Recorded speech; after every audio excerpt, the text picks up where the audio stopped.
Good morning every one. എല്ലാ പ്രിയപ്പെട്ട കൂട്ടുകാർക്കും അക്കാഡമിക്സ് PSCയുടെ മറ്റൊരു എപ്പിസോഡിലേക്ക് ഹാർദമായിട്ടുള്ള സ്വാഗതം. അപ്പോൾ ഇന്ന് നമ്മൾ ആരംഭിക്കാനായിട്ട് പോകുന്നത് KS പരീക്ഷയുമായി ബന്ധപ്പെട്ടിട്ടുള്ള ജിയോഗ്രഫിയുടെ പഠനമാണ്. സിലബസ് നോക്കിയാൽ നിങ്ങൾക്ക് മനസ്സിലാകുമായിരിക്കും. സോളാർ സിസ്റ്റം എന്ന് പറയുന്നൊരു ഭാഗത്തിൽ നിന്നാണ് നമ്മൾ പഠനം തുടങ്ങേണ്ടത്. ഈ ക്ലാസ്സിൽ നിങ്ങളോട് ആദ്യം ഞാൻ പറയാൻ പോകുന്നത് എന്തെല്ലാമാണ് നമുക്ക് പഠിക്കേണ്ടത് എന്നതാണ് ആദ്യ ഭാഗമായിട്ട് നിങ്ങൾക്ക് കാണാൻ സാധിക്കുക.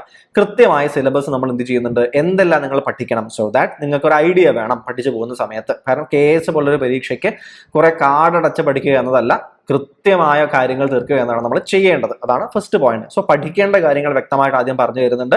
കഴിഞ്ഞ തവണത്തെ പരീക്ഷകളിൽ വന്ന ചോദ്യങ്ങൾ അവസാനമായിട്ട് ടുവേർഡ്സ് എൻഡ് നമ്മൾ എന്ത് ചെയ്യുന്നുണ്ട്, വന്ന ചില ചോദ്യങ്ങൾ നമ്മളൊന്ന് നിങ്ങൾക്ക് നോട്ട് ഡൗൺ ചെയ്യാം. അത് ഏറ്റവും വീഡിയോയുടെ അവസാനത്തിലേക്ക് നമ്മൾ നിങ്ങൾക്കൊന്ന് പറഞ്ഞു തരുന്നത്. സിലബസിലെ ചില ഭാഗങ്ങൾ അണ്ടർലൈൻ ചെയ്ത് തന്നെ നിങ്ങളോട് നമ്മളത് അവസാനമായിട്ട് വീഡിയോയുടെ അവസാനം പറയുകയും ചെയ്യുന്നുണ്ട്. സോ സിലബസ് നിങ്ങൾ കൃത്യമായിട്ടൊന്ന് പറഞ്ഞു തരിക. അത് ഏറ്റവും പ്രധാനപ്പെട്ട ഭാഗമായി കണ്ട് കൃത്യമായിട്ട് അത് കേൾക്കാൻ ശ്രമിക്കുക. അത് സ്കിപ്പ് അടിച്ച് പോകരുത്.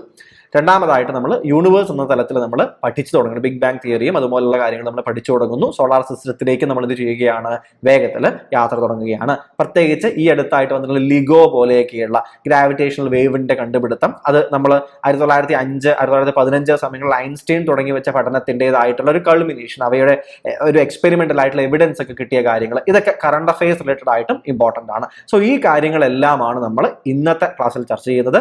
കൃത്യമായിട്ട് ഫോളോ ചെയ്യാൻ ശ്രദ്ധിക്കുക, സിലബസ് മനസ്സിലാക്കുക. നമ്മളുടെ സോളാർ സിസ്റ്റം എന്ന് പറയുന്ന ആദ്യ ടോപ്പിക്, ജിയോഗ്രഫിയിലെ ആദ്യ ടോപ്പിക്കിലേക്കുള്ള യാത്ര നമ്മൾ എന്ത് ചെയ്യുന്നു, ആരംഭിക്കുകയാണ്.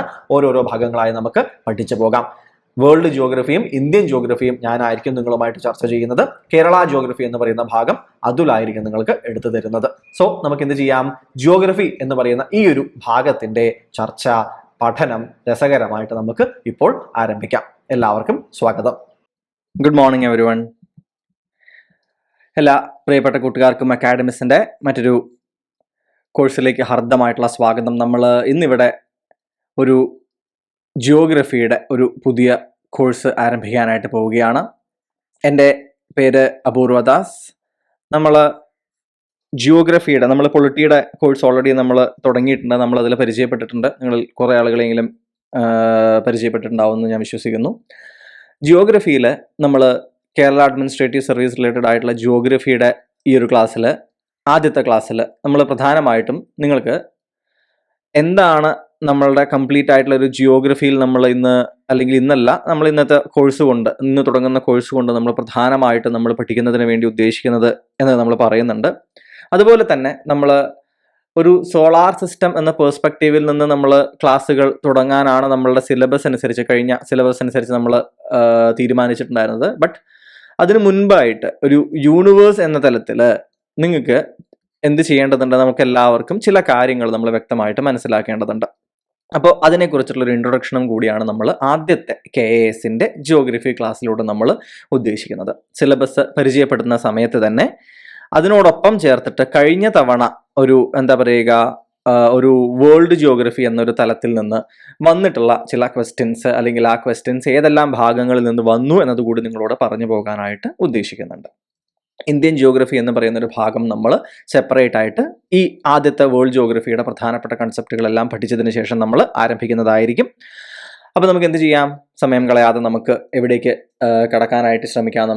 നമുക്ക് ഇന്നത്തെ ക്ലാസ്സിലേക്ക് കടക്കാനായിട്ട് ശ്രമിക്കാം. കൂട്ടുകാർക്ക് അറിയുന്നത് പോലെ തന്നെ ഞാൻ നിങ്ങൾക്ക് വേൾഡ് ജിയോഗ്രഫിയും ഇന്ത്യൻ ജിയോഗ്രഫി എടുക്കുന്നതായിരിക്കും. നമ്മൾ ആരംഭിക്കുന്നത് വേൾഡ് ജിയോഗ്രഫി എന്ന് പറയുന്ന ഒരു പേഴ്സ്പെക്റ്റീവിൽ നിന്നാണ് നമ്മൾ തുടങ്ങുക. മൊത്തത്തിൽ ജനറൽ ആയിട്ടുള്ള ജിയോഗ്രഫിയുടെ കുറേയധികം ശാഖകളിലൂടെ നമ്മൾ കടന്നു പോകുന്നതായിരിക്കും. അതിനുശേഷമായിരിക്കും നമ്മൾ ഇന്ത്യ എന്ന് പറയുന്ന ഒരു ഭാഗത്തേക്ക് നമ്മൾ കോൺസെൻട്രേറ്റ് ചെയ്യുന്നത്. അപ്പോൾ നമുക്ക് എന്ത് ചെയ്യാം, geography for Kerala administrative service നമുക്ക് എന്ത് ചെയ്യാം, നമുക്ക് പഠിച്ച് തുടങ്ങാം. ഓക്കെ ആണല്ലോ.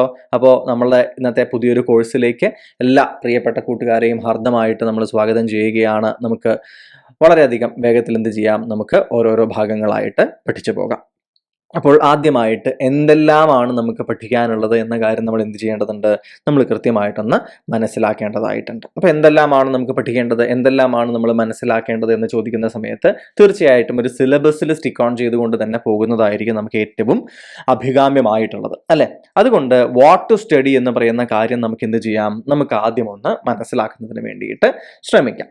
ഓക്കെ, എല്ലാവരും റെഡിയാണെന്ന് വിശ്വസിക്കുകയാണ്.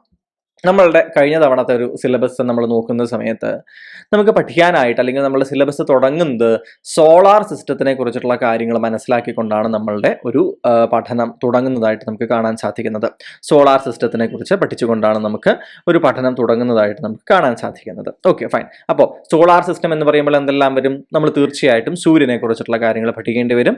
അതിന് ചുറ്റുമുള്ള പ്രധാനപ്പെട്ട നമ്മളുടെ പ്ലാനറ്റുകളെ കുറിച്ചുള്ള കാര്യങ്ങൾ, അവയുടെ പ്രോപ്പർട്ടീസ് അല്ലെങ്കിൽ ഇവയുടെ ഡിവിഷൻസ് ഏതെല്ലാം തലത്തിലാണ് തുടങ്ങിയ കാര്യങ്ങൾ പഠിക്കേണ്ടതായിട്ട് വരും. ഇതായിരിക്കും നമ്മൾ സോളാർ സിസ്റ്റത്തിനെ കുറിച്ച് പഠിക്കുന്നത്. ഇനി സൂര്യനും പ്ലാനറ്റുകളും മാത്രമാണോ ഉള്ളത്? തീർച്ചയായിട്ടും അല്ലെന്ന് നിങ്ങൾക്ക് അറിയാം അല്ലെ. അതിനിടയിൽ ആസ്ട്രോയിഡുകളുണ്ട്, മെറ്റിയോറൈറ്റ്സിനെ കുറിച്ച് പഠിക്കേണ്ടതായിട്ടുള്ള കാര്യങ്ങൾ വരും. ആസ്ട്രോയിഡ് ബെൽറ്റ് വരുന്നുണ്ട്, കുയിപ്പർ ബെൽറ്റ് വരുന്നുണ്ട് അല്ലെ. ഈ രീതിയിൽ എന്തെല്ലാമാണോ അതുമായി ബന്ധപ്പെട്ട് വരുന്ന കാര്യങ്ങൾ അത് നമ്മൾ പഠിക്കുന്നതായിരിക്കും. ശേഷം നമ്മൾ സ്റ്റാറ്റിക് GK പോർഷനിൽ നമ്മൾ കവർ ചെയ്യുന്ന ചില ഭാഗങ്ങളുണ്ട്. അവയുമായി ബന്ധപ്പെട്ട കാര്യങ്ങൾ, അതായത് നമ്മളുടെ സ്പേസ് മിഷൻസിനെ കുറിച്ചും മറ്റുമൊക്കെ ആയിട്ട് നമ്മൾ പഠിക്കേണ്ടതായിട്ടുള്ള റിലേറ്റീവ് ആയിട്ട്, അതായത് അടുത്ത കാലങ്ങളിലായിട്ട് നടന്നിട്ടുള്ള പ്രധാനപ്പെട്ട ചില കാര്യങ്ങളുമായി ബന്ധപ്പെട്ട ചിലതെല്ലാം നമുക്ക് ആവശ്യമായിട്ട് വരും. ഇപ്പം നമ്മൾ ചന്ദ്രയാൻ 3യുടെ ലോഞ്ചിങ് കഴിഞ്ഞിട്ടുണ്ട്. അതുപോലെ തന്നെയാണ് നമ്മളുടെ ആദിത്യ മിഷന്റെ ഒരു പ്രാരംഭഘട്ടം സക്സസ്ഫുള്ളി നമ്മൾ കംപ്ലീറ്റ് ചെയ്തിട്ടുണ്ട്. അത്തരത്തിലുള്ള ചില കാര്യങ്ങൾ കൂടി നമ്മൾ അവയെക്കുറിച്ച് മനസ്സിലാക്കേണ്ട സമയങ്ങളിൽ നമ്മൾ മെൻഷൻ ചെയ്യുന്നതായിരിക്കും. അപ്പോൾ ആ രീതിയിൽ നമ്മൾ സോളാർ സിസ്റ്റത്തിനെ കുറിച്ച് കൃത്യമായിട്ട് മനസ്സിലാക്കുന്നതായിരിക്കും. സോളാർ സിസ്റ്റത്തിന് ശേഷം നമ്മൾ എവിടേക്ക് കിടക്കുന്നതായിരിക്കും? എർത്തിന്റെ ഒരു ജനറൽ ആയിട്ടുള്ള ചില ഐഡിയകളുണ്ട് അല്ലെ. അതായത് എന്താണ് എർത്തിന്റെ മോഷൻ, ഏത് രീതിയിലാണ് എർത്തിന്റെ ജനറൽ ആയിട്ട് എർത്തിനെ ഏത് രീതിയിലാണ് ഡിവൈഡ് ചെയ്തിരിക്കുന്നത് തുടങ്ങിയ കാര്യങ്ങൾ നമ്മൾ മനസ്സിലാക്കേണ്ടതായിട്ടുണ്ട്. അതായത് മോഷൻ ഓഫ് ദ എർത്ത് എന്ന് പറയുന്ന ഭാഗത്തുമായി ബന്ധപ്പെട്ടിട്ട് നമുക്ക് രണ്ട് രീതിയിൽ നിങ്ങൾക്കറിയാം അല്ലെ. എർത്ത് എന്ത് ചെയ്യുന്നുണ്ട്? എർത്ത് ഭ്രമണവും നടത്തുന്നുണ്ട്, അതുപോലെ തന്നെ എന്ത് നടത്തുന്നുണ്ട്? പരിക്രമണവും നടത്തുന്നുണ്ട് അല്ലെ. പരിക്രമണവും നടത്തുന്നുണ്ട്. എന്താണ് ഈ ഭ്രമണവും പരിക്രമണവും? എർത്ത് എന്ത് ചെയ്യുന്നുണ്ട്? സ്വയം കറങ്ങുന്നുമുണ്ട്, സൂര്യന് ചുറ്റും എന്ത് ചെയ്യുന്നുണ്ട്? പ്രദക്ഷിണം വെക്കുന്നുണ്ട് അല്ലെ. അപ്പൊ റൊട്ടേഷനും റവല്യൂഷനും എല്ലാം എന്ത് ചെയ്യുന്നുണ്ട്? നടക്കുന്നുണ്ട്. അപ്പൊ ഈ ഒരു കാര്യം നമ്മൾ ഓർത്തുകൊണ്ട് നമുക്ക് എന്ത് ചെയ്യേണ്ടതുണ്ട്? ടൈം എന്ന് പറയുന്ന ഒരു കൺസെപ്റ്റും സീസണുകൾ എന്ന് പറയുന്ന ഒരു കൺസെപ്റ്റും നമുക്ക് മനസ്സിലാക്കേണ്ടതുണ്ട്. ഓക്കെ ആണോ? അപ്പോൾ എർത്ത് എന്ത് ചെയ്യുന്നുണ്ട്? എർത്ത് ഇങ്ങനെ നിൽക്കുന്നുണ്ട്, അതിനെന്തുണ്ട്? ഒരു ചെരിവുണ്ട് എന്ന് നിങ്ങൾക്കറിയാം. ആ ചെരിവ് കൂടാതെ എന്ത് ചെയ്യുന്നുണ്ട്? എർത്ത് സൂര്യന് ചുറ്റും എന്ത് ചെയ്യുന്നുണ്ട്? കറങ്ങുന്നുണ്ട്. ഇത് എന്തിലേക്ക് നയിക്കുന്നുണ്ട്? ടൈം എന്ന് പറയുന്ന ഒരു കൺസെപ്റ്റിലേക്കും സീസണുകൾ എന്ന് പറയുന്ന ഒരു കൺസെപ്റ്റിലേക്കും നമ്മൾ എന്ത് ചെയ്യുന്നുണ്ട്? നയിക്കുന്നുണ്ട്. അപ്പൊ എങ്ങനെയെല്ലാമാണ് ഓരോ സീസണുകൾ മാറി വരുന്നത്?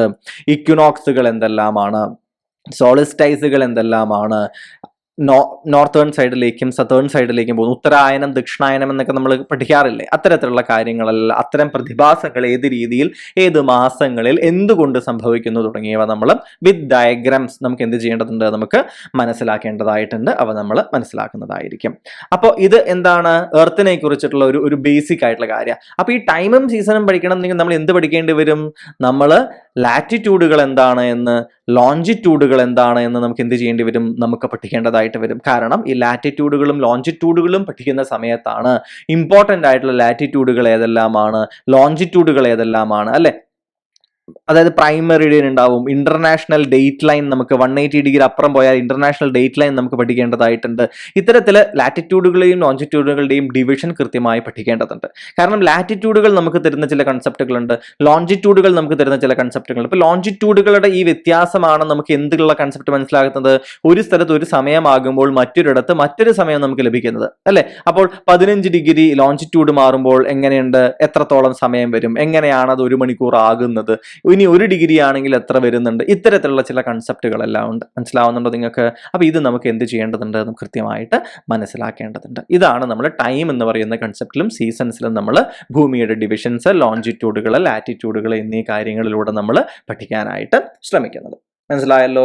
ആദ്യഘട്ടത്തിൽ നമ്മൾ ഇത്രയും പഠിച്ചതിന് ശേഷം നമ്മൾ എങ്ങോട്ട് കടക്കുന്നതായിരിക്കും? ഭൂമിയെ നമ്മൾ എന്ത് ചെയ്യും? നമ്മളൊന്ന് മുറിച്ചു നോക്കും. ഭൂമിയെ നമ്മൾ എന്ത് ചെയ്യും? നമ്മളൊന്ന് മുറിച്ചു നോക്കും. കാരണം ഭൂമി എന്ന് നമ്മളിപ്പോൾ വെറുതെ കാണുന്ന ഈ ഭൂമിയുടെ ഉള്ളിൽ എന്തുണ്ട്? ഒരു കോറുണ്ട്.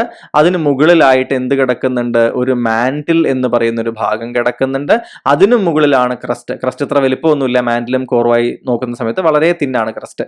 അപ്പോൾ ക്രസ്റ്റ് എന്ന് പറയുന്ന ഭാഗം കിടക്കുന്നുണ്ട്. ഇനി ഈ ഓരോ ഈ ക്രസ്റ്റ് ആകട്ടെ, മാൻഡിൽ ആകട്ടെ, കോർ ആകട്ടെ, അതിനനുസരിച്ചുള്ള പ്രത്യേകതകളും അവയെ നിർമ്മിക്കപ്പെട്ടിട്ടുള്ള എന്താ പറയുക എലമെന്റ്സ് എന്ത് ചെയ്യുന്നുണ്ട്? അതിനനുസരിച്ച് വ്യത്യാസപ്പെടുന്നുണ്ട്, അവയുടെ ഡെൻസിറ്റിയും മറ്റും അനുസരിച്ച്. അപ്പൊ ഈ രീതിയിൽ എർത്ത് എങ്ങനെയാണ് ഈ ഒരു ലെയർ ഫോർമേഷനിലേക്ക് മാറിയത്, ഏതെല്ലാമാണ് ഈ ലെയറുകൾ എങ്ങനെയാണ് എർത്തിലെ ഒരു ജീവന്റെ നിലനിൽപ്പിന് അല്ലെങ്കിൽ എർത്തിന്റെ ഉള്ളിലുള്ള ഈ ലെയറുകൾ എർത്തിന്റെ മുകളിലുള്ള ജീവിതത്തിനെ ബാധിക്കുന്നുണ്ടോ, ഇത്തരത്തിലുള്ള കാര്യങ്ങളെല്ലാം മനസ്സിലാക്കണമെന്നുണ്ടെങ്കിൽ നമ്മൾ എന്ത് പഠിക്കേണ്ടതുണ്ട്? നമ്മൾ ഈ ലെയർ ഫോർമേഷനും അവയുടെ സ്ട്രക്ചറും ഇവയ്ക്ക് എന്തെങ്കിലും മാറ്റങ്ങൾ വരുന്നുണ്ടോ, മൂവ്മെന്റുകൾ നടക്കുന്നുണ്ടോ, ആ മൂവ്മെന്റുകൾ ഭൂമിയുടെ വെളിയിലേക്ക് നമ്മൾ എപ്പോഴെങ്കിലും അറിയാറുണ്ടോ തുടങ്ങിയ കാര്യങ്ങൾ നമ്മൾ എന്ത് ചെയ്യേണ്ടതുണ്ട്? നമ്മൾ പഠിക്കേണ്ടതുണ്ട്. അപ്പൊ internal structure of the earth എന്നീ കാര്യത്തിൽ നമ്മൾ എന്ത് പഠിക്കും? ഈ ക്രസ്റ്റിനെ കുറിച്ച്, മാന്റിലിനെ കുറിച്ച്, കോറിനെ കുറിച്ച്. ഇനി അവയുടെ ഇടയിൽ അല്ലാത്ത ഭാഗങ്ങളുണ്ട്, നമ്മൾ പഠിക്കുന്നതായിരിക്കും. മനസ്സിലാവണ്ട? എസ്തെനോസ്ഫിയർ എന്ന് പറയുന്ന ഒരു ഭാഗം നമ്മൾ പഠിക്കും, ലിത്തോസ്ഫിയർ എന്ന് പറയുന്ന ഒരു കൺസെപ്റ്റ് നമ്മൾ പഠിക്കും. ഇത്തരം കാര്യങ്ങളിലൂടെ നമ്മൾ എന്ത് ചെയ്യുന്നതായിരിക്കും? Internal structure of the earth നമ്മൾ പഠിക്കുന്നതായിരിക്കും. മനസ്സിലാവുന്നുണ്ടോ നിങ്ങൾക്ക്? ഇനി ഈ ഇന്റേണൽ സ്ട്രക്ചർ പഠിക്കുന്ന സമയത്ത് തന്നെ നമുക്ക് എന്ത് മനസ്സിലാവുന്നുണ്ട്? പല വിധത്തിലുള്ള ഫോഴ്സുകളും ഇവിടെ പല ഭാഗങ്ങളിലായിട്ട് ആക്ട് ചെയ്യും. ഈ ഇന്റേണൽ സ്ട്രക്ചറിൽ നിന്ന് നമ്മളുള്ള മാഗ്മയെ കുറിച്ച് പഠിക്കും, അപ്പോൾ പുറത്തേക്ക് വരുന്ന രീതി, അതിനോടൊപ്പം എങ്ങനെയാണ് എൻഡോജനറ്റിക് പ്രോസസ്സും എക്സോജനറ്റിക് പ്രോസസ്സും എന്ന് പറഞ്ഞിട്ട് നമ്മൾ എന്ത് പഠിക്കും? ചില മൂവ്മെന്റുകളെ കുറിച്ച്, എർത്തിലെ ചില മൂവ്മെന്റുകളെ കുറിച്ചും പ്രവർത്തനങ്ങളെ കുറിച്ചും പഠിക്കും. ഇത്തരം എൻഡോജനിക് ആയിട്ടുള്ള, എക്സോജനറ്റിക് ആയിട്ടുള്ള, അതായത് ഭൂമിയുടെ ഉള്ളിൽ നിന്ന് വരുന്ന ഫോഴ്സുകൾ, ഭൂമിയുടെ പുറത്തു നിന്നും ആക്ട് ചെയ്യുന്ന ഫോഴ്സുകൾ എന്നീ രീതിയിൽ നമ്മൾ പഠിക്കുന്ന ആ ഫോഴ്സുകൾ തുടർച്ചയായിട്ട് ഭൂമിയുടെ ഉപരിതലത്തിൽ മേജർ ആയിട്ടുള്ള പല ലാൻഡ് ഫോമുകളും ക്രിയേറ്റ് ചെയ്യുന്നുണ്ട് എന്ന് നമ്മൾ കാണാൻ സാധിക്കും. ഇത്തരം ലാൻഡ് ഫോമുകളുടെ പ്രധാനപ്പെട്ട ഫീച്ചറുകൾ നമുക്ക് എന്ത് ചെയ്യേണ്ടതുണ്ട്? പഠിക്കേണ്ടതുണ്ട്. അതായത് എർത്തിന്റെ സർഫേസിൽ ജീവിക്കുന്ന നമുക്ക് ചുറ്റും നോക്കിയാൽ ഇങ്ങനെ ഒരുപാട് കാഴ്ചകൾ കാണുന്നുണ്ട് അല്ലെ. ഇപ്പൊ മഴ പെയ്തുകൊണ്ടിരിക്കുന്ന ഒരു കാലഘട്ടമാണ്. അപ്പൊ ഈ മഴ പെയ്യുന്ന സമയത്ത് നമുക്കറിയാം കുന്നിൽ നിന്ന് ഒരുപാട് മണ്ണൊലിച്ചു പോകുന്നത് നമുക്ക് കാണാം, നദികളിലെ വെള്ളം കലങ്ങി ഒഴുകി പോകുന്നത് നമുക്ക് കാണാൻ സാധിക്കുന്നുണ്ട് അല്ലെ. അപ്പൊ ഇങ്ങനെ പോകുന്നവ എന്ത് ചെയ്യുന്നുണ്ട്? ഒരുപാട് മാറ്റങ്ങൾ എർത്തിന്റെ സർഫേസിൽ ഉണ്ടാക്കുന്നുണ്ട്. അത് വെതറിങ് സംഭവിപ്പിക്കുന്നുണ്ട്, ഇറോഷൻ സംഭവിക്കുന്നുണ്ട്, ട്രാൻസ്പോർട്ടേഷൻ സംഭവിക്കുന്നുണ്ട്, ഡെപ്പോസിഷൻ സംഭവിക്കുന്നുണ്ട്. ഇത്തരത്തിൽ സംഭവിക്കുന്ന ഈ ആക്ടിവിറ്റീസ് എല്ലാം പ്രധാനപ്പെട്ട ഒരുപാട് ലാൻഡ് ഫോമുകൾ എന്ത് ചെയ്യുന്നുണ്ട്? അവയുടെ ഷേപ്പിലും അവയുടെ സ്ട്രക്ചറിലും ഒക്കെ മാറ്റങ്ങൾ വരുത്തുന്നുണ്ട്. ഇനി മഴ മാത്രമാണോ? തീർച്ചയായിട്ടുമല്ല. മഴയെ കൂടാതെ എന്ത് ആക്ട് ചെയ്യും? വിൻഡ് ആക്ട് ചെയ്യാൻ സാധ്യതയുണ്ട് അല്ലെ. അതുപോലെ തന്നെ നമുക്ക് എന്ത് ചെയ്യും? ഗ്രൗണ്ട് വാട്ടർ എന്ത് ചെയ്യും? പലപ്പോഴും ആക്ട് ചെയ്യും. റെയിൻ വാട്ടറിനെ പോലെ തന്നെ എന്ത് ചെയ്യും? ഗ്രൗണ്ട് വാട്ടർ ആക്ട് ചെയ്യും. ഇതുപോലെ തന്നെ ഗ്ലേഷ്യറുകൾ പലപ്പോഴും എന്ത് ചെയ്യാറുണ്ട്? പല മാറ്റങ്ങളും വരുത്താറുണ്ട്. ഇത്തരത്തിലുള്ള ഈ പ്രധാനപ്പെട്ട ഇത്തരത്തിലുള്ള മാധ്യമങ്ങളെല്ലാം തന്നെ എന്തിലേക്ക് നയിക്കുന്നുണ്ട്? പ്രധാനപ്പെട്ട പല ലാൻഡ് ഫോമുകളുടെയും രൂപീകരണത്തിനും ഓൾറെഡി രൂപീകരിക്കപ്പെട്ട ലാൻഡ് ഫോമുകളുടെ വെയറിംഗ് ഡൗണിനും പുതിയ ലാൻഡ് ഫോമുകളുടെ ക്രിയേഷനും എല്ലാം കാരണമാകുന്നുണ്ട്. ഇനി ഇവയെല്ലാം എന്താണ് പ്രത്യേകതകൾ? ഈ പറഞ്ഞ കാര്യങ്ങളിലൊക്കെ ഇവയൊക്കെ എർത്തിന്റെ മുകളിൽ പുറമേ ആക്ട് ചെയ്യുന്ന കാര്യങ്ങളാണ് അല്ലെ. ഇനി എർത്തിന്റെ ഉള്ളിൽ ആക്ട് ചെയ്യുന്ന പല കാര്യങ്ങളുണ്ട് അല്ലെ. എർത്തിന്റെ ഉള്ളിലേക്ക് പോകുന്ന സമയത്ത് നിങ്ങൾക്ക് അറിയാം എന്ത് സംഭവിക്കും? അവയെ നമ്മൾ എൻഡോജനറ്റിക് എന്ന് പറയും. അല്ലെ, ഉള്ളിൽ നിന്ന് ആക്ട് ചെയ്യുന്ന പ്രോസസ്സുകളുണ്ട്. ഇവ പലതും എന്ത് ചെയ്യുന്നുണ്ട്? വലിയ വലിയ പർവ്വതങ്ങളുടെ ക്രിയേഷന് കാരണമാകുന്നുണ്ട്, വലിയ ഗർത്തങ്ങളെ രൂപീകരിക്കുന്നുണ്ട് അല്ലെ. ഭൂമിയുടെ മൊത്തത്തിലുള്ള ഷേപ്പ് തന്നെ മാറ്റുന്നതിന് എന്ത് ചെയ്യാറുണ്ട്? ഇത്തരത്തിലുള്ള പല കാര്യങ്ങളും കാരണമാകാറുണ്ട്. ഇത്തരത്തിൽ മേജർ ലാൻഡ് ഫോമുകൾ ക്രിയേറ്റ് ചെയ്യപ്പെടുന്നതിനെ കുറിച്ച്, ലേക്കുകളായിരിക്കാം, നദികളായിരിക്കാം, വലിയ വലിയ പർവ്വതങ്ങളായിരിക്കാം, പ്ലാറ്റൂകളുടെ സൃഷ്ടികളായിരിക്കാം, ഐലൻഡുകളുടെ സൃഷ്ടികളായിരിക്കാം, പ്രധാനപ്പെട്ട ലാൻഡ് ഫോമുകളിലൂടെ നമ്മൾ എങ്ങനെയാണ് ഇവയെല്ലാം എന്ന് നമ്മൾ പഠിക്കുന്നതായിരിക്കും. ശേഷം നമ്മൾ എവിടേക്ക് കിടക്കുകയാണ്? അറ്റ്മോസ്ഫിയർ. അപ്പൊ നമ്മൾ എന്ത് പഠിച്ചു? നമ്മൾ ഭൂമിയുടെ ഉള്ളിൽ നിന്ന് തുടങ്ങി നമ്മൾ ഇവിടെ ഈ സർഫേസിൽ ആക്ട് ചെയ്യുന്നവയെ കുറിച്ചും ഉള്ളിൽ ആക്ട് ചെയ്യുന്ന കാര്യങ്ങളെ കുറിച്ചും ഇവയുടെ സ്ട്രക്ചറുകളെ കുറിച്ചും ഒക്കെ നമ്മൾ പഠിച്ചു അല്ലെ. അതിനുശേഷം നമ്മൾ എവിടേക്ക് കിടക്കും? ഇനി മുകളിലേക്ക് നമ്മൾ പോവുകയാണ്. അതായത് എർത്തിനെ ചുറ്റിയിട്ട് എന്ത് കിടക്കുന്നുണ്ട്? ഒരു അറ്റ്മോസ്ഫിയർ കിടക്കുന്നുണ്ട്. എന്ത് കിടക്കുന്നുണ്ട്? ഒരു അറ്റ്മോസ്ഫിയർ കിടക്കുന്നുണ്ട്. ഈ അറ്റ്മോസ്ഫിയറിന്റെ കോമ്പോസിഷൻ എന്താണ്? ഈ അറ്റ്മോസ്ഫിയറിനെ നമ്മൾ പല പല ലെയറുകളായി തിരിക്കാറുണ്ട്. ആ ഓരോ അറ്റ്മോസ്ഫിയറിക് ലെയറിനും അതിൻ്റെതായിട്ടുള്ള പ്രത്യേകതകളുണ്ട്. ചില അറ്റ്മോസ്ഫിയറിക് ലെയറിലാണ് നമ്മൾ ചുറ്റും കാണുന്ന നമ്മളുടെ മേഘങ്ങള്, കാറ്റ്, മഴ തുടങ്ങിയ കാലാവസ്ഥകളെല്ലാം നിലനിൽക്കുന്ന ലെയർ ഉണ്ട്. അതിന് മുകളിലായിട്ട് നമ്മളുടെ കൃത്രിമ ഉപഗ്രഹങ്ങൾ ലോഞ്ച് ചെയ്ത് കൊണ്ടുവയ്ക്കുന്ന ചില ഭാഗങ്ങളുണ്ട്. അതിനും മുകളിലായിട്ട് ചിലപ്പോൾ മറ്റ് കാര്യങ്ങൾക്കായി നമ്മൾ ഉപയോഗപ്പെടുത്തുന്ന ലെയറുകൾ ഉണ്ടാകാം, ലെയറുകളുടെ പ്രത്യേകതകൾ ഉണ്ടാകാം. ഇപ്പൊ മെറ്റിയോറൈറ്റ്സും മറ്റും ഉള്ളിലേക്ക് കയറിയിട്ട് അവ കത്തിത്തീരുന്ന ലെയറുകൾ ഉണ്ടാകും. അപ്പൊ ഇത്തരത്തിൽ അറ്റ്മോസ്ഫിയറിന്റെ സ്ട്രക്ചർ എന്താണ്, അവയുടെ കോമ്പോസിഷൻ എങ്ങനെയാണ്, അവയുടെ പ്രത്യേകതകൾ എന്തെല്ലാമാണ്, ഏതെല്ലാം എന്താ പറയുക എലമെന്റ്സ് നമുക്ക് എവിടെയൊക്കെ കാണാൻ സാധിക്കുന്നു, ഇവയെല്ലാം നമ്മൾ എവിടെ പഠിക്കും?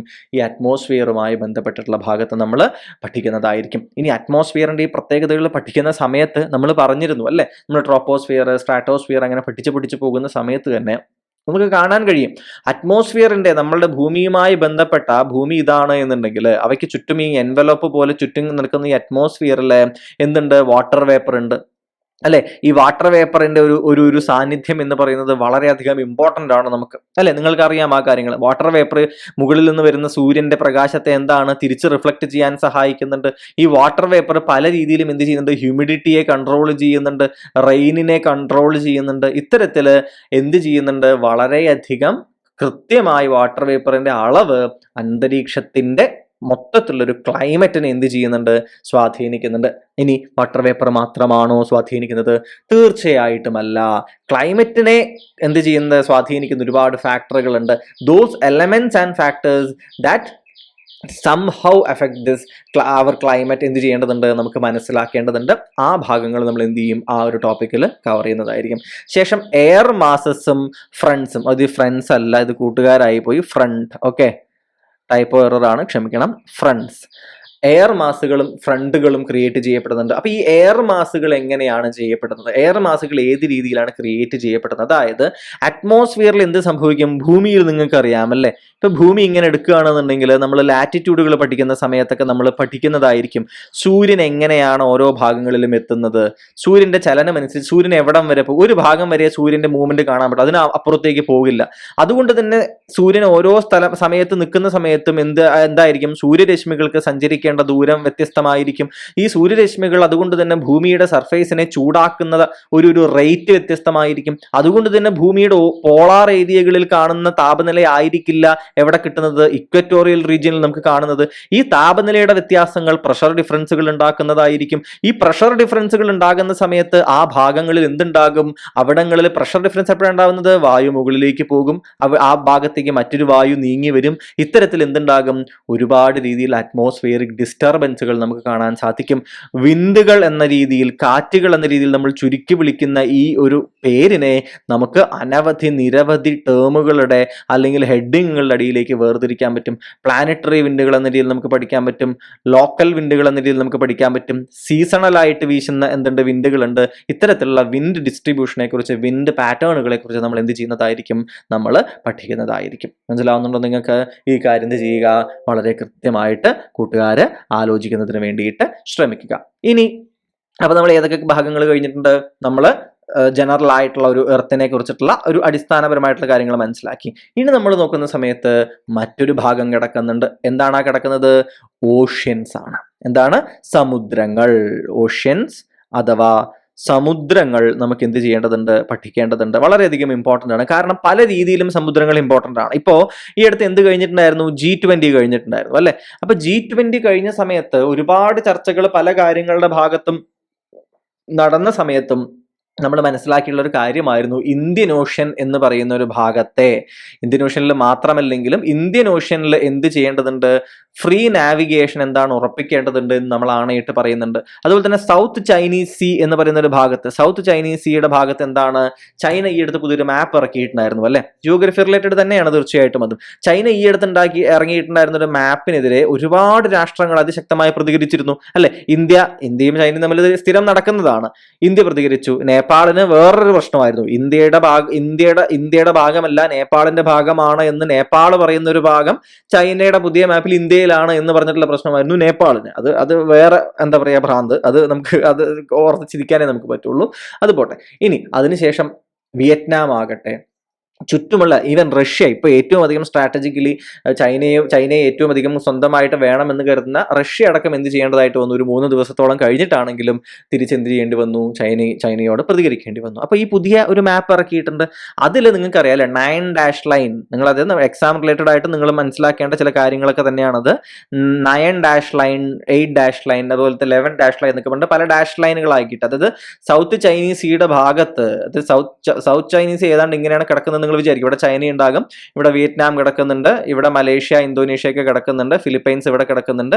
ഇവിടെ ചൈന എന്ത് ചെയ്തിരിക്കുകയാണ്, വളരെ പണ്ടത്തെ ഒരു മാപ്പ് എടുത്തിട്ട് കുറെ ഡാഷ് ലൈനുകൾ വരച്ചിരിക്കുകയാണ്. എന്നിട്ട് പറയുകയാണ് ഈ ഡാഷ് ലൈനുള്ള ഈ ഭാഗം മൊത്തം ആരുടെയാണ്, ചൈനയുടേതാണെന്ന് പറയാം. ഇവിടെ കുറെ, അതായത് പല പല ഐലൻഡുകൾ, പാർസൽ ഐലൻഡുകൾ എന്നൊക്കെ പറഞ്ഞിട്ടുള്ള കുറെ ഇമ്പോർട്ടന്റ് ഐലൻഡുകൾ ഇതിന്റെ ഉള്ളിലുണ്ട്.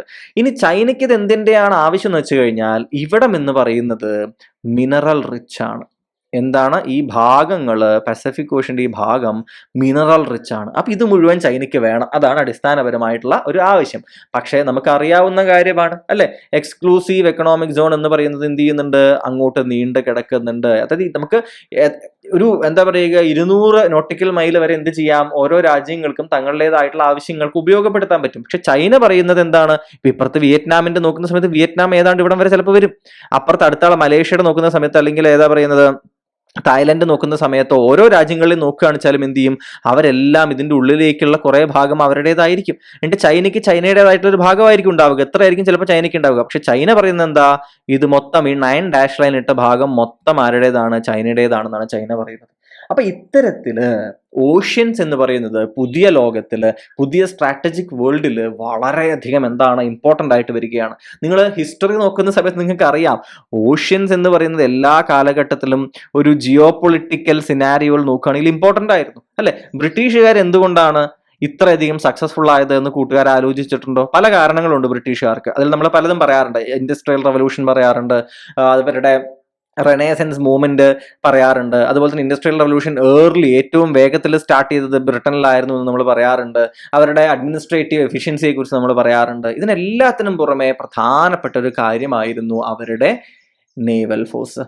എന്താണ് അവരുടെ നേവി എന്ന് പറയുന്നത്? അവരുടെ നേവൽ ഫോഴ്സ് ആണ് അവരെ എന്തിനു സഹായിച്ചിരിക്കുന്നത്, അവരെ ലോകത്തിന്റെ എന്താണ് അധിപന്മാരാകാൻ, സൂര്യൻ അസ്തമിക്കാത്ത സാമ്രാജ്യം സൃഷ്ടിക്കാൻ അവരെ സഹായിച്ചിട്ടുള്ളത് എന്തായിരുന്നു, അവരുടെ ഗ്രേറ്റ് ബ്രിട്ടീഷ് ഫ്ലീറ്റ് ആയിരുന്നു. അപ്പോൾ ഇത് എന്ന് പറയുന്നതാണ്, സമുദ്രത്തിനെ അവർ കൺട്രോൾ ചെയ്തു. മനസ്സിലാവുന്നുണ്ടോ നിങ്ങൾക്ക്? സമുദ്രം എന്താണ്, അതായത് നമുക്ക് ട്രെയിൻ ആവട്ടെ, ബസ്സാകട്ടെ, അതുപോലെ തന്നെ എന്താകട്ടെ, ഫ്ലൈറ്റുകളാകട്ടെ, അവയിൽ കൂടി ഒന്നും നടക്കാത്ത ഏറ്റവും വലിയൊരു കാര്യമാണ് എന്ത്, ചരക്ക് നീക്കം എന്ന് നമ്മൾ പറയും. എന്താണ് ചരക്കു നീക്കം എന്ന് പറയും? എന്താണ് ഗുഡ്സിന്റെ transportation. The transportation of goods എന്ന് പറയുന്നത് ഏറ്റവും എഫിഷ്യന്റ് ആയിട്ട്, ഏറ്റവും അധികം very high amount of goods can be transferred through oceans അല്ലെ. അപ്പൊ അതുകൊണ്ട് തന്നെ ഇന്ത്യൻ ഓഷ്യൻ എന്ന് പറയുന്നത് എവിടെയാ, ഇന്ത്യൻ ഓഷ്യന്റെ ആ ഒരു ഭാഗം നിങ്ങൾ ശ്രദ്ധിച്ചിട്ടുണ്ടോ? എന്തുകൊണ്ട് ഇന്ത്യൻ ഓഷ്യൻ ഇമ്പോർട്ടന്റ് ആകുന്നു? ഇവിടെ ഇന്ത്യൻ ഓഷ്യൻ കിടക്കുന്നുണ്ട് അല്ലെ. അപ്പൊ ഇപ്പുറത്ത് ആര് കിടക്കുന്നുണ്ട്, ഇവിടെ ഏഷ്യ ഇങ്ങനെ കിടക്കുന്നുണ്ട്, ഇവിടെ ആഫ്രിക്ക കിടക്കുന്നുണ്ട് അല്ലെ. ഈ ഭാഗത്തേക്ക് ബാക്കിയുള്ള സൗത്ത് ഈസ്റ്റ് ഏഷ്യയും മറ്റും ഇവിടെ കിടക്കുന്നുണ്ട്. ഇവിടെ ആയിട്ടാണ് ചൈന കിടക്കുന്നത് അല്ലെ. അപ്പോ ഈ ഭാഗം എന്ന് വെച്ച് കഴിഞ്ഞാൽ ആസിയാൻ എന്ന് പറയുമോ അല്ലെ. നമ്മൾ ഇപ്പൊ സിംഗപ്പൂർ കിടക്കുന്നുണ്ട്, മലേഷ്യ കിടക്കുന്നുണ്ട്, ഇന്തോനേഷ്യ കിടക്കുന്നുണ്ട്, അപ്പുറത്ത് ഫിലിപ്പൈൻസ് കിടക്കുന്നുണ്ട്, ഇവിടെ വിയറ്റ്നാമും എന്താ പറയുക തായ്ലൻഡും പോലെയുള്ള ആളുകൾ കിടക്കുന്നുണ്ട്, ഇപ്പുറത്ത് മ്യാൻമാറും കംബോഡിയയും ഒക്കെ കിടന്നിട്ട് എന്ത് ചെയ്യുന്നുണ്ട്, ഇവിടേക്കുള്ള കണക്ഷൻ അവർക്ക് വരുന്നുണ്ട്. അപ്പൊ ഈ ഒരു പോർഷൻ എന്ന് പറയുന്നത് വളരെയധികം എന്താണ് ഇമ്പോർട്ടന്റ് ആയിട്ടുള്ള ഒരു ഭാഗമാണ്. മുകളിലേക്ക് ജപ്പാനും കിടക്കുന്നുണ്ട്. അപ്പോൾ യൂറോപ്പിന് എന്താണ് ഈ ഭാഗങ്ങൾ സൂയസ് കനാൽ വഴിക്കോ ഇപ്പുറത്ത് വന്നിട്ട് ഇങ്ങോട്ട് കടക്കാനുള്ള എന്താ പറയുക ഒരു എന്താ പറയുക നാവിഗേഷൻ എന്താ പറയുക പോയിന്റ് ആണ് ഇത് ഇന്ത്യൻ ഓഷ്യൻ എന്ന് പറയുന്നത്. It's very important. മനസ്സിലാവുന്നുണ്ടോ? ഈ ഒരു ഭാഗത്ത് നിന്ന് ഇങ്ങോട്ട് ക്രോസ് ചെയ്തിട്ട് ഇവിടേക്ക് ഈസ്റ്റേൺ യൂറോപ്പിൽ നിന്ന് പോകാൻ വളരെയധികം എളുപ്പമായിട്ടുള്ള ഭാഗമാണത്. അതുകൊണ്ട് തന്നെ ഈ റൂട്ട് ഇമ്പോർട്ടന്റ് ആണ്, ഇന്ത്യൻ ഓഷ്യൻ ഇമ്പോർട്ടന്റ് ആണ്. ഇപ്പൊ അമേരിക്ക കുറച്ച് കാലം മുതലേ നമ്മൾ ഇത്രയും കാലം എന്താ പറയുക വിളിക്കുന്നുണ്ടായിരുന്ന ആ ഭാഗത്തിന് വിളിക്കുന്നുണ്ടായിരുന്ന ഒരു പേര് എന്ന് പറഞ്ഞിട്ടുണ്ടായിരുന്നത് ഏഷ്യ പസഫിക് എന്നാണ് അതിനെ എപ്പോഴും നമ്മൾ വിളിച്ചിട്ടുണ്ടായിരുന്നത്. എന്താ വിളിച്ചിട്ടുണ്ടായിരുന്നത്? ഏഷ്യ പസഫിക് എന്നാണ്. ആ പേര് മാറ്റിയിട്ട് അമേരിക്കൻസ് തന്നെ എന്ത് ചെയ്തിട്ടുണ്ടായിരുന്നു, അമേരിക്കൻസ് അല്ല അത് കണ്ടുപിടിച്ചിട്ടുള്ളത്, അതിന് മുമ്പ് അതിന് വേറെ ചരിത്രമുണ്ട്. എന്നാലും നമ്മളൊരു ജിയോ പൊളിറ്റിക്കൽ രീതിയിൽ ഇന്ന് പറയുന്ന സമയത്ത് ഇൻഡോ പസഫിക് എന്ന രീതിയിൽ എന്ത് ചെയ്തു, അതിനെ വിളിക്കാൻ തുടങ്ങി. സോ അത് ഇന്ത്യയുടെയും ഒരു importance in this current context സൂചിപ്പിക്കുന്നതാണ് എന്നാണ് നമ്മൾ എന്ത് ചെയ്യാറുള്ളത്, നമ്മളെപ്പോഴും പറയാറുള്ളത്. അപ്പോൾ ഈ ഒരു രീതിയിൽ ഇൻഡോ പസഫിക് എന്ന തലത്തിലേക്ക് എന്ത് ചെയ്തു, അത് മാറി. മനസ്സിലാവുന്നുണ്ടോ നിങ്ങൾക്ക്? അപ്പൊ സമുദ്രങ്ങൾ എന്താണ് ഇമ്പോർട്ടന്റ് ആയിട്ടുള്ള ഒരു കാര്യമായി വരികയാണ്. അതുകൊണ്ട് തന്നെ നിങ്ങൾ എക്സാം പോയിന്റ് ഓഫ് വ്യൂവിൽ കറണ്ട് അഫയേഴ്സ് റിലേറ്റഡ് ഈ രീതിയിൽ സംഭവിക്കുന്ന കാര്യങ്ങൾ നിങ്ങൾ എന്ത് ചെയ്യണം, ഓർത്ത് വെക്കണം. കാരണം ജിയോഗ്രഫി എന്ന് പറയുന്നത് എന്തിന്റെ കൂടി ഒരു കളിയാണ്, ലൊക്കേഷൻസിന്റെ കൂടി ഒരു വലിയ കളിയാണ്. Locations are important. മനസ്സിലാവുന്നുണ്ടോ? നിങ്ങൾ ഓരോ കാര്യങ്ങളും എവിടെയാണെന്ന് കൃത്യമായി മനസ്സിലാക്കേണ്ടതുണ്ട്. അത് ഏത് രീതിയിലും ചോദിക്കാം. ചിലപ്പോൾ വേൾഡ് ഹിസ്റ്ററി റിലേറ്റഡ് ആയിട്ടുള്ള ചോദ്യമായിരിക്കാം വരുന്നത്, പക്ഷെ അതിന്റെ ജിയോഗ്രഫി റിലേറ്റഡ് ആയിരിക്കും. മനസ്സിലാവുന്നുണ്ടോ? ഇപ്പൊ യുക്രൈൻ വാർ നിങ്ങൾ എടുത്തോളൂ, ഇപ്പൊ ചൈനയുടെ പറഞ്ഞ 9 ഡാഷ് ലൈൻ നിങ്ങൾ എടുത്തോളൂ വേണമെന്നുണ്ടെങ്കിൽ, അല്ലെങ്കിൽ ഏതെങ്കിലും ഒരു സ്പേസ് മിഷനിൽ എന്തുകൊണ്ടാണ് ഒരു പെർട്ടിക്കുലർ ആയിട്ടുള്ള സ്ഥലത്ത് നിന്ന് മാത്രം എന്തുകൊണ്ട് റോക്കറ്റ് വിക്ഷേപിക്കുന്നതുള്ള സ്ഥലം തിരഞ്ഞെടുക്കുന്നു എന്ന ചോദ്യമായിരിക്കാം. അപ്പോൾ ഇത്തരത്തിലുള്ള കാര്യങ്ങൾ കൂടി നമ്മൾ എന്ത് ചെയ്യേണ്ടതുണ്ട്? ആ ലൊക്കേഷൻസ് ആർ വെരി ഇമ്പോർട്ടൻറ്റ്. നമ്മൾ എപ്പോഴും ഒരു ലൊക്കേഷൻ സ്പെസിഫൈ ആയിട്ട് തിരഞ്ഞെടുക്കുന്നുണ്ടെങ്കിൽ അതിനൊരു കാരണം ഉണ്ടാകും. ഒരു വീട് വെക്കുന്നത് തുടങ്ങിയിട്ട് നമ്മൾ എന്താണ് ഒരു വലിയ കോടിക്കണക്കിന് രൂപ ചിലവാക്കിയിട്ടുള്ള ഒരു ഇൻഡസ്ട്രിയൽ പ്രൊഡക്ഷൻ തുടങ്ങുന്നത് വരെ നമ്മൾ എന്തായിരിക്കും ലൊക്കേഷന്റെ പ്രത്യേകതകൾ മനസ്സിൽ കണക്കാക്കിയിട്ടായിരിക്കും. ഈ രീതിയിൽ ഓഷ്യൻസ് എന്ത് ചെയ്യുന്നുണ്ട്? വളരെയധികം ഇമ്പോർട്ടൻ്റ് ആയിട്ട് വരുന്നുണ്ട്. ഓഷ്യൻസിലെ പല ഐലൻഡുകളും എന്താണ് വളരെ ഇമ്പോർട്ടൻ്റ് ആയിട്ട് വരുന്നുണ്ട്. മനസ്സിലാവുന്നുണ്ടോ? ചൈന ഈ 9 ഡാഷ് ലൈൻസ് നേരത്തെ പറഞ്ഞ ഭാഗത്ത് തന്നെ കൃത്രിമമായിട്ട് ധാരാളം ഐലൻഡുകൾ ചൈന ഉണ്ടാക്കുന്നുണ്ട്. അത്തരത്തിലുള്ള സൗത്ത് ചൈനീസ് സീ റിലേറ്റഡ് ആയിട്ടുള്ള ചോദ്യങ്ങളും പലപ്പോഴും പ്രധാനപ്പെട്ട കോമ്പറ്റേറ്റീവ് എക്സാമിനേഷൻസിലൊക്കെ വന്ന് കാണാറുണ്ട്. അതുകൊണ്ട് ആ കാര്യങ്ങൾ കൃത്യമായിട്ട് കറണ്ട് അഫയേഴ്സുമായി റിലേറ്റഡ് ആയിട്ട് കൂടി എന്ത് ചെയ്യാൻ നോക്കുക, കൂട്ടുകാരെ പഠിക്കുന്നതിന് വേണ്ടിയിട്ട് ശ്രദ്ധിക്കുക. അപ്പോൾ ഓഷ്യൻസിന്റെ ഏതെല്ലാം പ്രത്യേകതകൾ? കെമിക്കൽ, ബയോളജിക്കൽ ക്യാരക്ടറിസ്റ്റിക്സ് കൂടി, ഫിസിക്കൽ ഉൾപ്പെടെ. ഫിസിക്കൽ തീർച്ചയായും നമ്മൾ പഠിക്കുന്നതായിരിക്കും. അതായത് എന്താണ് ഈ കെമിക്കൽ ബയോളജിക്കൽ പറയുന്നത്? കെമിക്കൽ തലത്തിൽ നോക്കുകയാണെന്നുണ്ടെങ്കിൽ നമുക്ക് എന്താണ് അതിൻ്റെ ഓഷ്യൻ ഡെൻസിറ്റി റിലേറ്റഡ് ആയിട്ടുള്ള കാര്യങ്ങൾ, സാലിനിറ്റി റിലേറ്റഡ് ആയിട്ടുള്ള കാര്യങ്ങൾ, ചില ഓഷ്യൻ പൊല്യൂഷൻ റിലേറ്റഡ് ആയിട്ടുള്ള കുറേ കാര്യങ്ങൾ ഉണ്ടാകും. ഫൈറ്റോ പ്ലാങ്ടൻസും മറ്റും അവിടെ വളരുന്നതിനുമായിട്ട് റിലേറ്റഡ് ആയിട്ടുള്ള കാര്യങ്ങൾ ഉണ്ടാകും. ഓഷ്യൻ എന്താ പറയുക, ആസിഡിഫിക്കേഷൻ റിലേറ്റഡ് ആയിട്ടുള്ള കാര്യങ്ങൾ നമുക്ക് മനസ്സിലാക്കേണ്ടതുണ്ട് അല്ലേ? ഇത്തരം കാര്യങ്ങൾ നമ്മൾ എന്ത് ചെയ്യേണ്ടതുണ്ട്? അവിടെ നമ്മൾ ശ്രദ്ധിക്കേണ്ടതായിട്ടുണ്ട്. മനസ്സിലാവുന്നുണ്ടോ? അതവിടെ നിങ്ങൾ കൃത്യമായിട്ട് നമ്മൾ എന്ത് ചെയ്യുന്നതായിരിക്കും? ആ ഭാഗം അവിടെ നമ്മൾ കവർ ചെയ്യുന്നതായിരിക്കും. ശേഷം എന്താണ്, നിങ്ങൾക്ക് അറിയാം ഡിസാസ്റ്റർ മാനേജ്മെന്റ് എന്ന് പറയുന്ന ഒരു കാര്യം പലപ്പോഴും ഇപ്പോൾ പല എക്സാമുകളിലും ഇമ്പോർട്ടൻ്റ് ആയിട്ട് വരുന്നുണ്ട്. പ്രത്യേകിച്ച് UPSCയിൽ അത് ഇമ്പോർട്ടൻ്റ് ആകുന്നുണ്ട്. അതുകൊണ്ട് തന്നെ നമ്മൾ ഡിഗ്രി ലെവലിലും KASലും നമ്മൾ എന്ത് ചെയ്യേണ്ടതുണ്ട്? അത് പ്രതീക്ഷിക്കേണ്ടതുണ്ട്. സോ ഹൈഡ്രോളജിക്കൽ ഡിസാസ്റ്റേഴ്സ് എന്ന ഭാഗത്ത് നമ്മൾ എന്ത് ചെയ്യുന്നതായിരിക്കും? ചില ഇമ്പോർട്ടൻ്റ് ആയിട്ടുള്ള അത്തരത്തിലുള്ള കൺസെപ്റ്റുകൾ പഠിക്കുന്നതായിരിക്കും. ശേഷം മറൈൻ ആൻഡ് കോണ്ടിനെന്റൽ റിസോഴ്സുകൾ എന്ന രീതിയിൽ നമ്മൾ മിനറൽസിനെ കുറിച്ച്, എനർജി റിലേറ്റഡ് ആയിട്ടുള്ള കാര്യങ്ങൾ, അത്തരത്തിലുള്ള പല റിസോഴ്സുകൾ നമ്മൾ മനസ്സിലാക്കേണ്ടതുണ്ട്. ആ കാര്യങ്ങളുമായി ബന്ധപ്പെട്ട് വരുന്ന ചോദ്യങ്ങൾ നമുക്ക് പ്രിപ്പയർ ചെയ്യേണ്ടതുണ്ട്. അവയൊക്കെ നമ്മൾ മറൈൻ ആൻഡ് കോണ്ടിനെന്റൽ റിസോഴ്സുകൾ എന്ന ഭാഗത്ത് നമ്മൾ പഠിക്കും. ശേഷം എന്താണ്? എർത്ത് ക്വേക്കുകൾ, സുനാമികൾ. നിങ്ങൾക്കറിയാം എർത്ത് ക്വേക്ക് നമ്മൾ പഠിക്കുന്ന സമയത്ത് എന്തുകൊണ്ട് അതിൽ അവയുടെ പ്രധാനപ്പെട്ട എപ്പി സെന്റർ എന്താണ്, ഫോക്കസ് എന്താണ്, എന്തെല്ലാം തരത്തിൽ P വേവുകൾ എന്താണ്, S വേവുകൾ എന്താണ്, ഇനി സർഫേസ് തലത്തിലേക്ക് വരുന്ന വേവുകൾ എന്താണ്, ആ വേവ് ഏതാണ് ഡിസ്ട്രക്റ്റീവ് ആയിട്ടുള്ള രീതിയിൽ നടക്കുന്നത്, ഇവയെ അളക്കേണ്ട സ്കെയിലുകൾ എന്താണ്, ഏതൊക്കെ സ്കെയിലുകളാണ്, റിക്ടർ സ്കെയിൽ എന്താണ്, ഇത്തരത്തിൽ നമുക്ക് എന്ത് ചെയ്യേണ്ടതുണ്ട്? എർത്ത് ബന്ധപ്പെട്ട കാര്യങ്ങൾ, സുനാമി റിലേറ്റഡ് ആയിട്ടുള്ള ഫാക്ടുകൾ, വോൾക്കാനോസ് അല്ലെ? വോൾക്കാനോസ് തീർച്ചയായിട്ടും വളരെ പണ്ട് കാലം മുതൽ തന്നെ മനുഷ്യനെ ഏറ്റവും അധികം ഭയപ്പെടുത്തിയിട്ടുള്ള ചില കാര്യങ്ങളിൽ ഒന്നായിരുന്നു വോൾക്കാനിക് എന്താ പറയുക ഇറപ്ഷൻസും മറ്റും അല്ലെ? ഭൂമിയിൽ ജീവൻ നിലനിൽക്കാനായിട്ട് ഹെൽപ്പ് ചെയ്ത കാര്യങ്ങളൊന്നും വോൾക്കാനിക് ഇറപ്ഷൻസ് ആണെന്ന് കൂട്ടുകാർക്ക് അറിയാമോ? അതായത് ചുട്ടുപഴുത്ത് കിടക്കുന്നുണ്ടായിരുന്ന ഭൂമിയിൽ മഴ പെയ്തു തുടങ്ങാനുള്ള കാരണങ്ങളിലൊന്നും എന്താണ്? നിങ്ങൾ ഗ്യാസിങ് എന്ന് പറഞ്ഞുള്ള ഒരു വാക്ക് കേട്ടിട്ടുണ്ടോ? ഗ്യാസിങ്. എർത്തിന്റെ ഉള്ളിൽ നിന്ന് എന്താണ് ഓരോരോ വാതകങ്ങളായിട്ട് പുറമേക്ക് പോവുകയും പിന്നീട് എന്ത് പറയുന്നുണ്ട്? വോൾക്കാനോ ഇറപ്ഷൻസ് തുടങ്ങും. ആ രീതിയിൽ എന്ത് ചെയ്യുന്നുണ്ട്? വാട്ടർ വേപ്പർ പതുക്കെ മുകളിലേക്ക് എത്തും. അവ പിന്നീട് എന്ത് ചെയ്യും? സാച്ചുറേറ്റഡ് ആകും. ഭൂമിയുടെ ടെമ്പറേച്ചർ പിന്നെ കുറഞ്ഞു തുടങ്ങുന്ന സമയത്തെ അതിനുശേഷം എന്ത് ചെയ്യും? മഴ പിന്നെ പെയ്യും. ഈ പെയ്യുന്ന മഴയാണ് എന്ത് ചെയ്യുന്നത്? സമുദ്രങ്ങളെ ഞാൻ വളരെ കോടിക്കണക്കിന് വർഷം മുന്നത്തെ കാര്യമാണ് പറയുന്നത്. എർത്തിന്റെ എവല്യൂഷൻ പറയാണ് സമുദ്രങ്ങളിൽ എന്ത് ചെയ്യുന്നത്? വന്ന് നിറയുന്നത്. ഇത്തരത്തിലുള്ള പ്രോസസ്സുകളിലെല്ലാം വോൾക്കാനോസ് എന്ത് ചെയ്യുന്നുണ്ട്? വളരെയധികം ഇമ്പോർട്ടൻ്റ് ആയിട്ടുള്ള ഒരു സ്ഥാനം എന്ത് ചെയ്യുന്നുണ്ട്? വഹിച്ചിട്ടുണ്ട് എന്ന കാര്യം നിങ്ങൾ മനസ്സിലാക്കുക. അപ്പോൾ വോൾക്കാനോസ് റിലേറ്റഡ് ആയിട്ട് നമുക്ക് എന്ത് ചെയ്യേണ്ടത്? പഠിക്കേണ്ടതുണ്ട്. അവയുടെ ലാവയുടെ ഫോർമേഷൻ എങ്ങനെയാണ്? ലാവ തന്നെ എന്തുണ്ട്? അസിഡിക് ലാവയുണ്ട്, ബേസിക് ലാവയുണ്ട്. വോൾക്കാനോസ് തന്നെ എങ്ങനെയുണ്ട്? പല രീതിയിൽ നമുക്ക് അവയെ എന്ത് ചെയ്യാൻ പറ്റും? നമുക്ക് തരംതിരിക്കാനായിട്ട് സാധിക്കും. ഷീൽഡ് വോൾക്കാനോ ഉണ്ട്. അപ്പോൾ നമ്മൾ അത്തരം കാര്യങ്ങളൊക്കെ ആയിരിക്കും എന്ത് ചെയ്യുന്നത്? ആ ഭാഗത്ത് പഠിക്കുന്നത്. ശേഷം മറ്റൊരു ഇമ്പോർട്ടൻ്റ് ആയിട്ടുള്ള ഭാഗമാണ് സൈക്ലോണുകൾ അല്ലെ? കഴിഞ്ഞ കുറച്ച് എക്സാമുകളായിട്ട് സൈക്ലോണുകളെ കുറിച്ചുള്ള ചോദ്യങ്ങൾ പലതവണയായിട്ട് പല എക്സാമുകളിലും ആവർത്തിച്ച് വരുന്നത് കാണാൻ സാധ്യതയുണ്ട്. ഇപ്പം ഇന്ത്യൻ സൈക്ലോണുകൾക്ക് നമുക്കറിയാം വേൾഡിന്റെ പലയിടങ്ങളിലും അവയെ പല പല പേരുകളിലാണ് വിളിക്കാറുള്ളത് അല്ലെ? വില്ലീസ് എന്ന് വിളിക്കാറുണ്ട്, ടൊർണാഡോസ് എന്ന് വിളിക്കാറുണ്ട്, അതുപോലെ തന്നെ ഹരിക്കെയിൻസ് എന്ന് വിളിക്കാറുണ്ട്. അപ്പൊ പല പേരുകളിൽ എന്ത് ചെയ്യാറുണ്ട്? ഇവ അറിയാം. ടൈഫൂൺ എന്ന് സൗത്ത് ചൈനീസ് സീൽ, നമ്മൾ നേരത്തെ ചർച്ച ചെയ്ത സൗത്ത് ചൈനീസ് സീൽ, അവ ടൈഫൂണുകൾ എന്ന് അറിയപ്പെടാറുണ്ട് അല്ലെ? അപ്പൊ ഇത്തരത്തിൽ വിവിധ പേരുകളിൽ ഒന്ന് സൈക്ലോണുകൾ അറിയപ്പെടുന്നുണ്ട്. പിന്നെ ഇന്ത്യൻ എന്താ പറയുക, നമ്മളുടെ ഇന്ത്യൻ ഓഷ്യൻ സൈക്ലോണുകളെ കുറിച്ചിട്ടുള്ള കാര്യങ്ങൾ നമ്മൾ ചർച്ച ചെയ്യുകയാണെങ്കിൽ നമുക്കറിയാം അവയുടെ നെയിമിംഗ് വളരെ ഇമ്പോർട്ടൻ്റ് ആണ് അല്ലെ? അവയുടെ നെയിമിംഗ് ഇമ്പോർട്ടൻ്റ് ആണ്. പിന്നെ അറേബ്യൻ സീലാണോ അതോ ബേ ഓഫ് ബംഗാളിലാണോ അവ ക്രിയേറ്റ് ആകപ്പെടുന്നത് എന്ന കാര്യം ഇമ്പോർട്ടൻ്റ് ആണ് അല്ലെ? അവയുടെ നെയിമിങ്ങും എന്താണ് പേരെന്നും അവയുടെ നെയിമിംഗ് ഇമ്പോർട്ടൻ്റ് ആണ് അല്ലെ. ഇനി അവ ഏത് കാറ്റഗറിയിൽ പെടുന്നു തുടങ്ങിയിട്ടുള്ള കാര്യങ്ങൾ, അവ എങ്ങോട്ട് ചലിച്ചു തുടങ്ങിയിട്ടുള്ള കാര്യങ്ങൾ എന്താണ് നമ്മൾ കൃത്യമായിട്ട് പഠിക്കേണ്ടതുണ്ട്. ഇനി ഈ അറ്റ്മോസ്ഫിയറിനെ കുറിച്ച് നമ്മൾ പഠിച്ചിട്ടുണ്ടായിരുന്നു അല്ലെ, അറ്റ്മോസ്ഫിയറിനെ കുറിച്ച്, ക്ലൈമറ്റിനെ കുറിച്ച് പഠിച്ചിട്ടുണ്ടായിരുന്നു. ഇത്തരം ഭാഗങ്ങൾ നമുക്ക് എന്ത് പഠിക്കേണ്ടതുണ്ട്? ഇന്ത്യൻ ഓഷനെ കുറിച്ചും അവയുടെ ചലനത്തെക്കുറിച്ചും പഠിച്ച സമയത്താണ് എല്ലിനോയെ കുറിച്ച് നമ്മൾ പഠിക്കേണ്ടതുണ്ട്, ലാനിനയെ കുറിച്ച് നമ്മൾ പഠിക്കേണ്ടതുണ്ട്, മൺസൂണുകൾ അല്ലെ, സീസൺ റിലേറ്റഡ് മൺസൂണുകൾ, ഇവയൊക്കെ നമ്മൾ മൺസൂണും മറ്റും ഇന്ത്യൻ ജിയോഗ്രഫി പഠിക്കുന്ന സമയത്ത് പഠിക്കും. മൺസൂൺ റിലേറ്റഡ് ആയിട്ടുള്ള ഇവ എങ്ങനെയാണ്, ഇത് രണ്ടും എങ്ങനെ മൺസൂണിനെ എഫക്ട് ചെയ്യുന്നു, ജെറ്റ് സ്ട്രീമുകളെ കുറിച്ച് നമുക്ക് എന്ത് ചെയ്യേണ്ടി വരും, നമുക്ക് പഠിക്കേണ്ടി വരും. വിൻഡുകളെ കുറിച്ച് പഠിക്കുന്ന ആ ഭാഗത്ത് എയർ മാസുകൾ, വിൻഡുകൾ, അറ്റ്മോസ്ഫിയറിക് ഡിസ്റ്റർബൻസുകളെ കുറിച്ച് പഠിക്കുന്ന സമയത്ത് നമ്മൾ ഇവയൊക്കെ കാണുന്നതായിരിക്കും. മനസ്സിലാവുന്നുണ്ടോ? അതുപോലെ തന്നെ എന്താണ് അവസാനമായിട്ട് ഏതാണ്, ഫ്ലഡുകളും ലാൻഡ് സ്ലൈഡുകളും, ഇവ റിലേറ്റഡ് ആയിട്ടുള്ള കാര്യങ്ങളും നമുക്ക് പഠിക്കേണ്ടതായിട്ട് വരും. അപ്പോൾ നമ്മൾ ജനറലി നോക്കുന്ന സമയത്ത് നമ്മളുടെ സിലബസ് അത്യാവശ്യം എന്താണ്, വലിയൊരു സിലബസ് തന്നെയാണ്. പക്ഷെ നമുക്ക് എന്ത് ചെയ്യേണ്ടതുണ്ട്, നമുക്ക് ഇവയെ കൃത്യമായിട്ട് ഒന്ന് മുറിച്ചെടുത്ത് ഒന്ന് എന്താ പറയുക, ഒന്ന് പോളിഷ് ചെയ്ത് വൃത്തിയായിട്ട് നമുക്ക് ഇവയെല്ലാം പഠിച്ച് എടുക്കേണ്ടതായിട്ടുണ്ട്. അപ്പൊ നമുക്ക് എന്ത് ചെയ്യാം, നമുക്ക് പതുക്കെ നോട്ടിഫിക്കേഷൻ വരുന്നത് എന്താ പറയുക കാത്തിരിക്കാതെ നമുക്ക് എന്ത് ചെയ്യാം, നമ്മുടെ പഠനം നമുക്ക് ആരംഭിക്കാം. അപ്പോൾ ആദ്യമായിട്ട് എന്ത് ചെയ്യുകയാണ്, നമ്മൾ തുടങ്ങാനായിട്ട് പോകുന്നത് സോളാർ സിസ്റ്റത്തിൽ നിന്നല്ല. അതിനും മുൻപായിട്ട്, അതായത് ടെക്സ്റ്റ് ബുക്കുകൾ നോക്കുന്ന സമയത്ത് നമുക്ക് എന്ത് കാണാൻ സാധിക്കുന്നുണ്ട്, യൂണിവേഴ്സ് റിലേറ്റഡ് ആയിട്ടുള്ള ചില കാര്യങ്ങൾ കൂടി പഠിപ്പിക്കുന്നതായിട്ട് കാണാൻ സാധിക്കുന്നുണ്ട്. മനസ്സിലാവുന്നുണ്ടോ കൂട്ടുകാർക്ക്?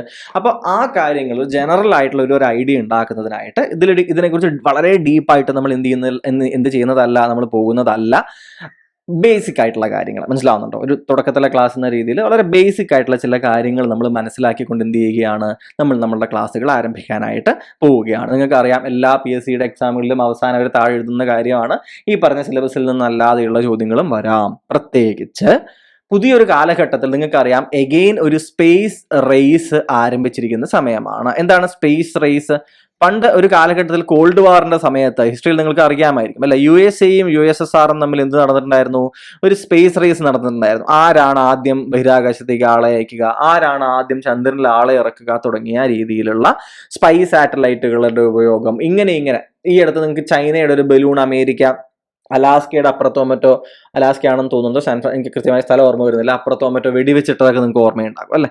അപ്പൊ ഇത്തരത്തിൽ ഒരു പുതിയ സ്പേസ് റേസ് ആരംഭിച്ചിരിക്കുകയാണ്. തീർച്ചയായിട്ടും ISRO-യും അതിലേക്ക് ചേർന്നിട്ടുണ്ട്, ഇന്ത്യയും ചേർന്നിട്ടുണ്ട് അല്ലെ. നമ്മൾ സക്സസ്ഫുള്ളി എന്ത് ചെയ്തിട്ടുണ്ട്, മൂണിൽ നമ്മൾ ലാൻഡ് ചെയ്ത കാര്യം നിങ്ങൾക്കറിയാം അല്ലെ. അതുപോലെ തന്നെ നമ്മൾ ആദിത്യ എന്ന് പറയുന്ന ഒരു എന്താ പറയുക മിഷന്റെ പ്രാഥമികമായിട്ടുള്ള ഘട്ടങ്ങൾ വിജയകരമായിട്ട് അവസാനിപ്പിച്ചിട്ടുണ്ട്. ഗഗൻയാൻ നമ്മൾ മനുഷ്യനെ എത്തിക്കുന്നതിന് വേണ്ടിയിട്ടുള്ള പ്ലാനുകൾ വളരെ ശക്തമായിട്ട് നമ്മൾ എന്ത് ചെയ്തിരിക്കുകയാണ്, മുന്നോട്ട് കൊണ്ടുപോയിക്കൊണ്ടിരിക്കുകയാണ്.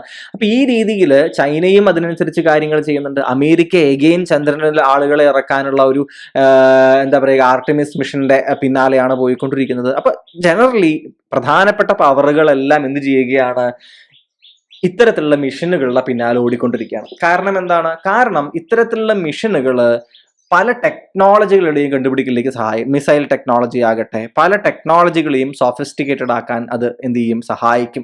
മിക്കവാറും എല്ലാ കാര്യങ്ങളും എന്തിനാണ്, വാർ റിലേറ്റഡ് തന്നെയാണ്. ഞാനിത് പറയുമ്പോൾ നിങ്ങൾ എന്താണെന്ന് വിചാരിക്കേണ്ട, കാരണം അങ്ങനെ തന്നെയാണ്. അതിൻ്റെ ഒരു വശം അതിൻ്റെ അങ്ങനെയാണ്. എല്ലാം എന്ന് ഞാൻ പറയുന്നില്ലെങ്കിലും ഒരു വശം അങ്ങനെ തന്നെയാണ്. ഒരു വാർ പ്രിപ്പറേഷൻ കൂടിയാണ് എല്ലാവരും നടത്തുന്നത് എന്ന് നമുക്ക് വേണമെങ്കിൽ പറയാൻ സാധിക്കും. കാരണം നമുക്ക് ആ ടെക്നോളജികൾ ആവശ്യമാണ്. ഇനി അതായത് നമ്മൾ ഒരിക്കലും സ്പേസിനെ വെപ്പണൈസ് ചെയ്യരുത് എന്ന് പറഞ്ഞ ട്രീറ്റുകളും മറ്റുമുണ്ട്. അതായത് നമ്മൾ ചന്ദ്രനിലോ അല്ലെങ്കിൽ ഔട്ടർ സ്പേസ് എന്ന് പറയുന്നത് എന്താണ്, ഹോൾ ഹ്യൂമാനിറ്റിയുടെയാണ്. അതായത് ഇപ്പൊ ചന്ദ്രനിൽ പോയിട്ട് ഒരു ബേസ് ഉണ്ടാക്കിയിട്ട് അവിടെ പോയിട്ട് എന്താണ്, ആർക്കും അറിയാതൊരു മിസൈൽ വെച്ചിട്ട് അവിടെ നിന്ന് എന്ത് ചെയ്യരുത്, മിസൈൽ ഇങ്ങോട്ട് വിടരുത്. അല്ലെങ്കിൽ നമ്മൾ മുകളിലേക്ക് അയക്കുന്ന എന്താ പറയുക കൃത്രിമ ഉപഗ്രഹങ്ങൾ, സാറ്റലൈറ്റുകൾ ഉണ്ടാകില്ല, ആർട്ടിഫിഷ്യൽ സാറ്റലൈറ്റുകൾ അയക്കാറുണ്ട് അല്ലെ, അവയൊന്നും വെപ്പണൈസ് ചെയ്യാനായിട്ട് ഉപയോഗിക്കരുത്. അവയിൽ എന്താണ്, ശക്തമായിട്ടുള്ള വെപ്പണുകൾ സൂക്ഷിച്ചിട്ട് ഇപ്പൊ ലേസർ ടൈപ്പ് വെപ്പണുകൾ എന്ന രീതിയിലുള്ള കുറെ ടെക്നോളജിക്ക് ചൈനീസ് റിലേറ്റഡ് ആയിട്ടുള്ള കാര്യങ്ങൾ നമ്മൾ കണ്ടിരുന്നതാണ്. അപ്പൊ ലേസർ ടൈപ്പ് എന്താ പറയുക കാര്യങ്ങൾ അവിടെ വെക്കുക, എന്നിട്ട് അത് ഒരു എന്താ പറയുക ഒരു ആയുധം പോലെ താഴത്തേക്ക് ഉപയോഗിക്കുക, അതൊന്നും ചെയ്യരുത് തുടങ്ങിയിട്ടുള്ള ഒരുപാട് കാര്യങ്ങളുണ്ട്. ബട്ട് സ്റ്റിൽ നമ്മൾ ഈ നടത്തുന്ന വിവിധങ്ങളായിട്ടുള്ള ഇപ്പൊ ചന്ദ്രനിൽ നമ്മൾ പോയിട്ട് എന്ത് ചെയ്തു, ലാൻഡറെ ഇറക്കി, റോവർ പുറത്തേക്ക് പോയി, എല്ലാം കഴിഞ്ഞു. അത് കഴിഞ്ഞിട്ട് നമ്മൾ എന്ത് ചെയ്തു, ഈ ലാൻഡറെ നമ്മൾ എന്ത് ചെയ്തു, ഒരു 4-5 സെക്കൻഡ് നേരത്തേക്ക് ഒന്ന് എന്ത് ചെയ്തു, ഒന്ന് ഹോവർ ചെയ്യിപ്പിച്ചു, ഒന്ന് പൊക്കി, എന്നിട്ട് ഒരു 10 സെന്റിമീറ്റർ അപ്പുറത്തേക്ക് എന്ത് ചെയ്തു, ഒന്ന് കൊണ്ടുപോയി ലാൻഡ് ചെയ്യിപ്പിച്ചു. അത് വളരെ ഇമ്പോർട്ടന്റ് ആയിട്ടുള്ള ഒരു കാര്യം നമ്മൾ ചെയ്തത്. കാരണം എന്തായിരുന്നു? കാരണം നമ്മൾ ഇനി അവിടെ ഒരു വാഹനം അയച്ചാൽ അവിടെ പോയി താഴെ നിന്ന് സാമ്പിളുകൾ ശേഖരിച്ച് തിരിച്ചു വരാനുള്ള ഒരു ടെക്നോളജിയുടെ എന്താണ് പ്രാഥമിക ഒരു ആരംഭ സ്റ്റേജ് ആണ് നമ്മൾ അവിടെ കണ്ടത്. മനസ്സിലാവുന്നുണ്ടോ നിങ്ങൾക്ക്? അപ്പൊ ഇത്തരത്തിൽ ഓരോരോ ടെക്നോളജികളായിട്ട് നമ്മൾ എന്ത് ചെയ്യുന്നുണ്ട്, നമ്മൾ പരീക്ഷിച്ചുകൊണ്ടേയിരിക്കുന്നുണ്ട്. അതുകൊണ്ട് തന്നെ നമ്മൾ സിലബസിൽ സോളാർ സിസ്റ്റം മുതൽ പറഞ്ഞിട്ടുണ്ട് എന്നുണ്ടെങ്കിൽ കൂടി നമ്മൾ എന്താണ് ജനറൽ ആയിട്ടുള്ള യൂണിവേഴ്സിന്റെ ചില കാര്യങ്ങളൊന്നും നമ്മൾ മനസ്സിലാക്കാനായിട്ട് ശ്രമിക്കുകയാണ്. ഓക്കെ, അപ്പോൾ യൂണിവേഴ്സിന്റെ ഒരു ഒറിജിനെ കുറിച്ചിട്ടുള്ള പല വിധത്തിലുള്ള സ്റ്റോറികൾ നിങ്ങൾ കേട്ടിട്ടുണ്ടാകും അല്ലെ. അതിൽ ഏറ്റവും ഫേമസ് ആയിട്ടുള്ള ഒരു സ്റ്റോറി എന്ന് ഞാൻ പറയുന്നില്ല, തിയറിയാണ് എന്ത്, ബിഗ് ബാങ് തിയറി. എന്താണ് ബിഗ് ബാങ് തിയറി? ആരാണ്? ജോർജസ് ലെമേറ്റർ ആണ് എന്ത് ചെയ്യുന്നത്, ഈ ബിഗ് ബാങ് തിയറിയുടെ ഒരു മുന്നോട്ട് വെച്ച ആളായിട്ട് നമ്മൾ കണക്കാക്കുന്നത്. അപ്പൊ എന്താണ് ബിഗ് ബാങ് തിയറി? അടിസ്ഥാനപരമായിട്ട് പറയുകയാണെങ്കിൽ ഏതാണ്ട് 13.7 ബില്യൺ വർഷങ്ങൾക്ക് മുൻപാണ് നമ്മൾ ഏതാണ്ട് ബിഗ് ബാങ് തിയറി എന്ന് പറയുന്ന ഒരു തിയറി നമ്മൾ നടന്നു എന്ന് നമ്മൾ കണക്കാക്കുന്നത്. ബിഗ് ബാങ് നടന്നു എന്ന് നമ്മൾ കണക്കാക്കുന്നത്. വളരെ, ഞാൻ അഗെയിൻ പറയുന്നു, നമ്മളൊരു ഫിസിക്സിന്റെ അല്ലെങ്കിൽ ആ ഒരു പെർസ്പെക്റ്റീവിൽ എന്താ പറയുക ഉള്ള ഒരു പഠനം ഇവിടെ നടത്താൻ പോകുന്നില്ല. വളരെ എന്താ പറയുക ഒരു ക്രൂഡ് ആയിട്ടുള്ള ഒരു ഐഡിയ ആണ് നമ്മൾ തരുന്നത്. കാരണം ആ രീതിയിൽ നമ്മളുടെ സിലബസിൽ ഇത് നമ്മൾ കാണുന്നുള്ളൂ. അതുകൊണ്ട് ഓക്കെ, അപ്പോൾ പറയുന്നത് എന്താണെന്ന് വെച്ച് കഴിഞ്ഞാൽ ബിഗ് ബാങ് തിയറി പണ്ട് ഒരു സമയത്ത് ഒരു വലിയ പൊട്ടിത്തെറി ഉണ്ടായി എന്നാണ് പറയുന്നത്. എന്തുണ്ടായി? ഒരു ബിഗ് ബാങ്. മനസ്സിലാവുന്നുണ്ടോ? ഒരു വലിയ പൊട്ടിത്തെറി ഉണ്ടായി.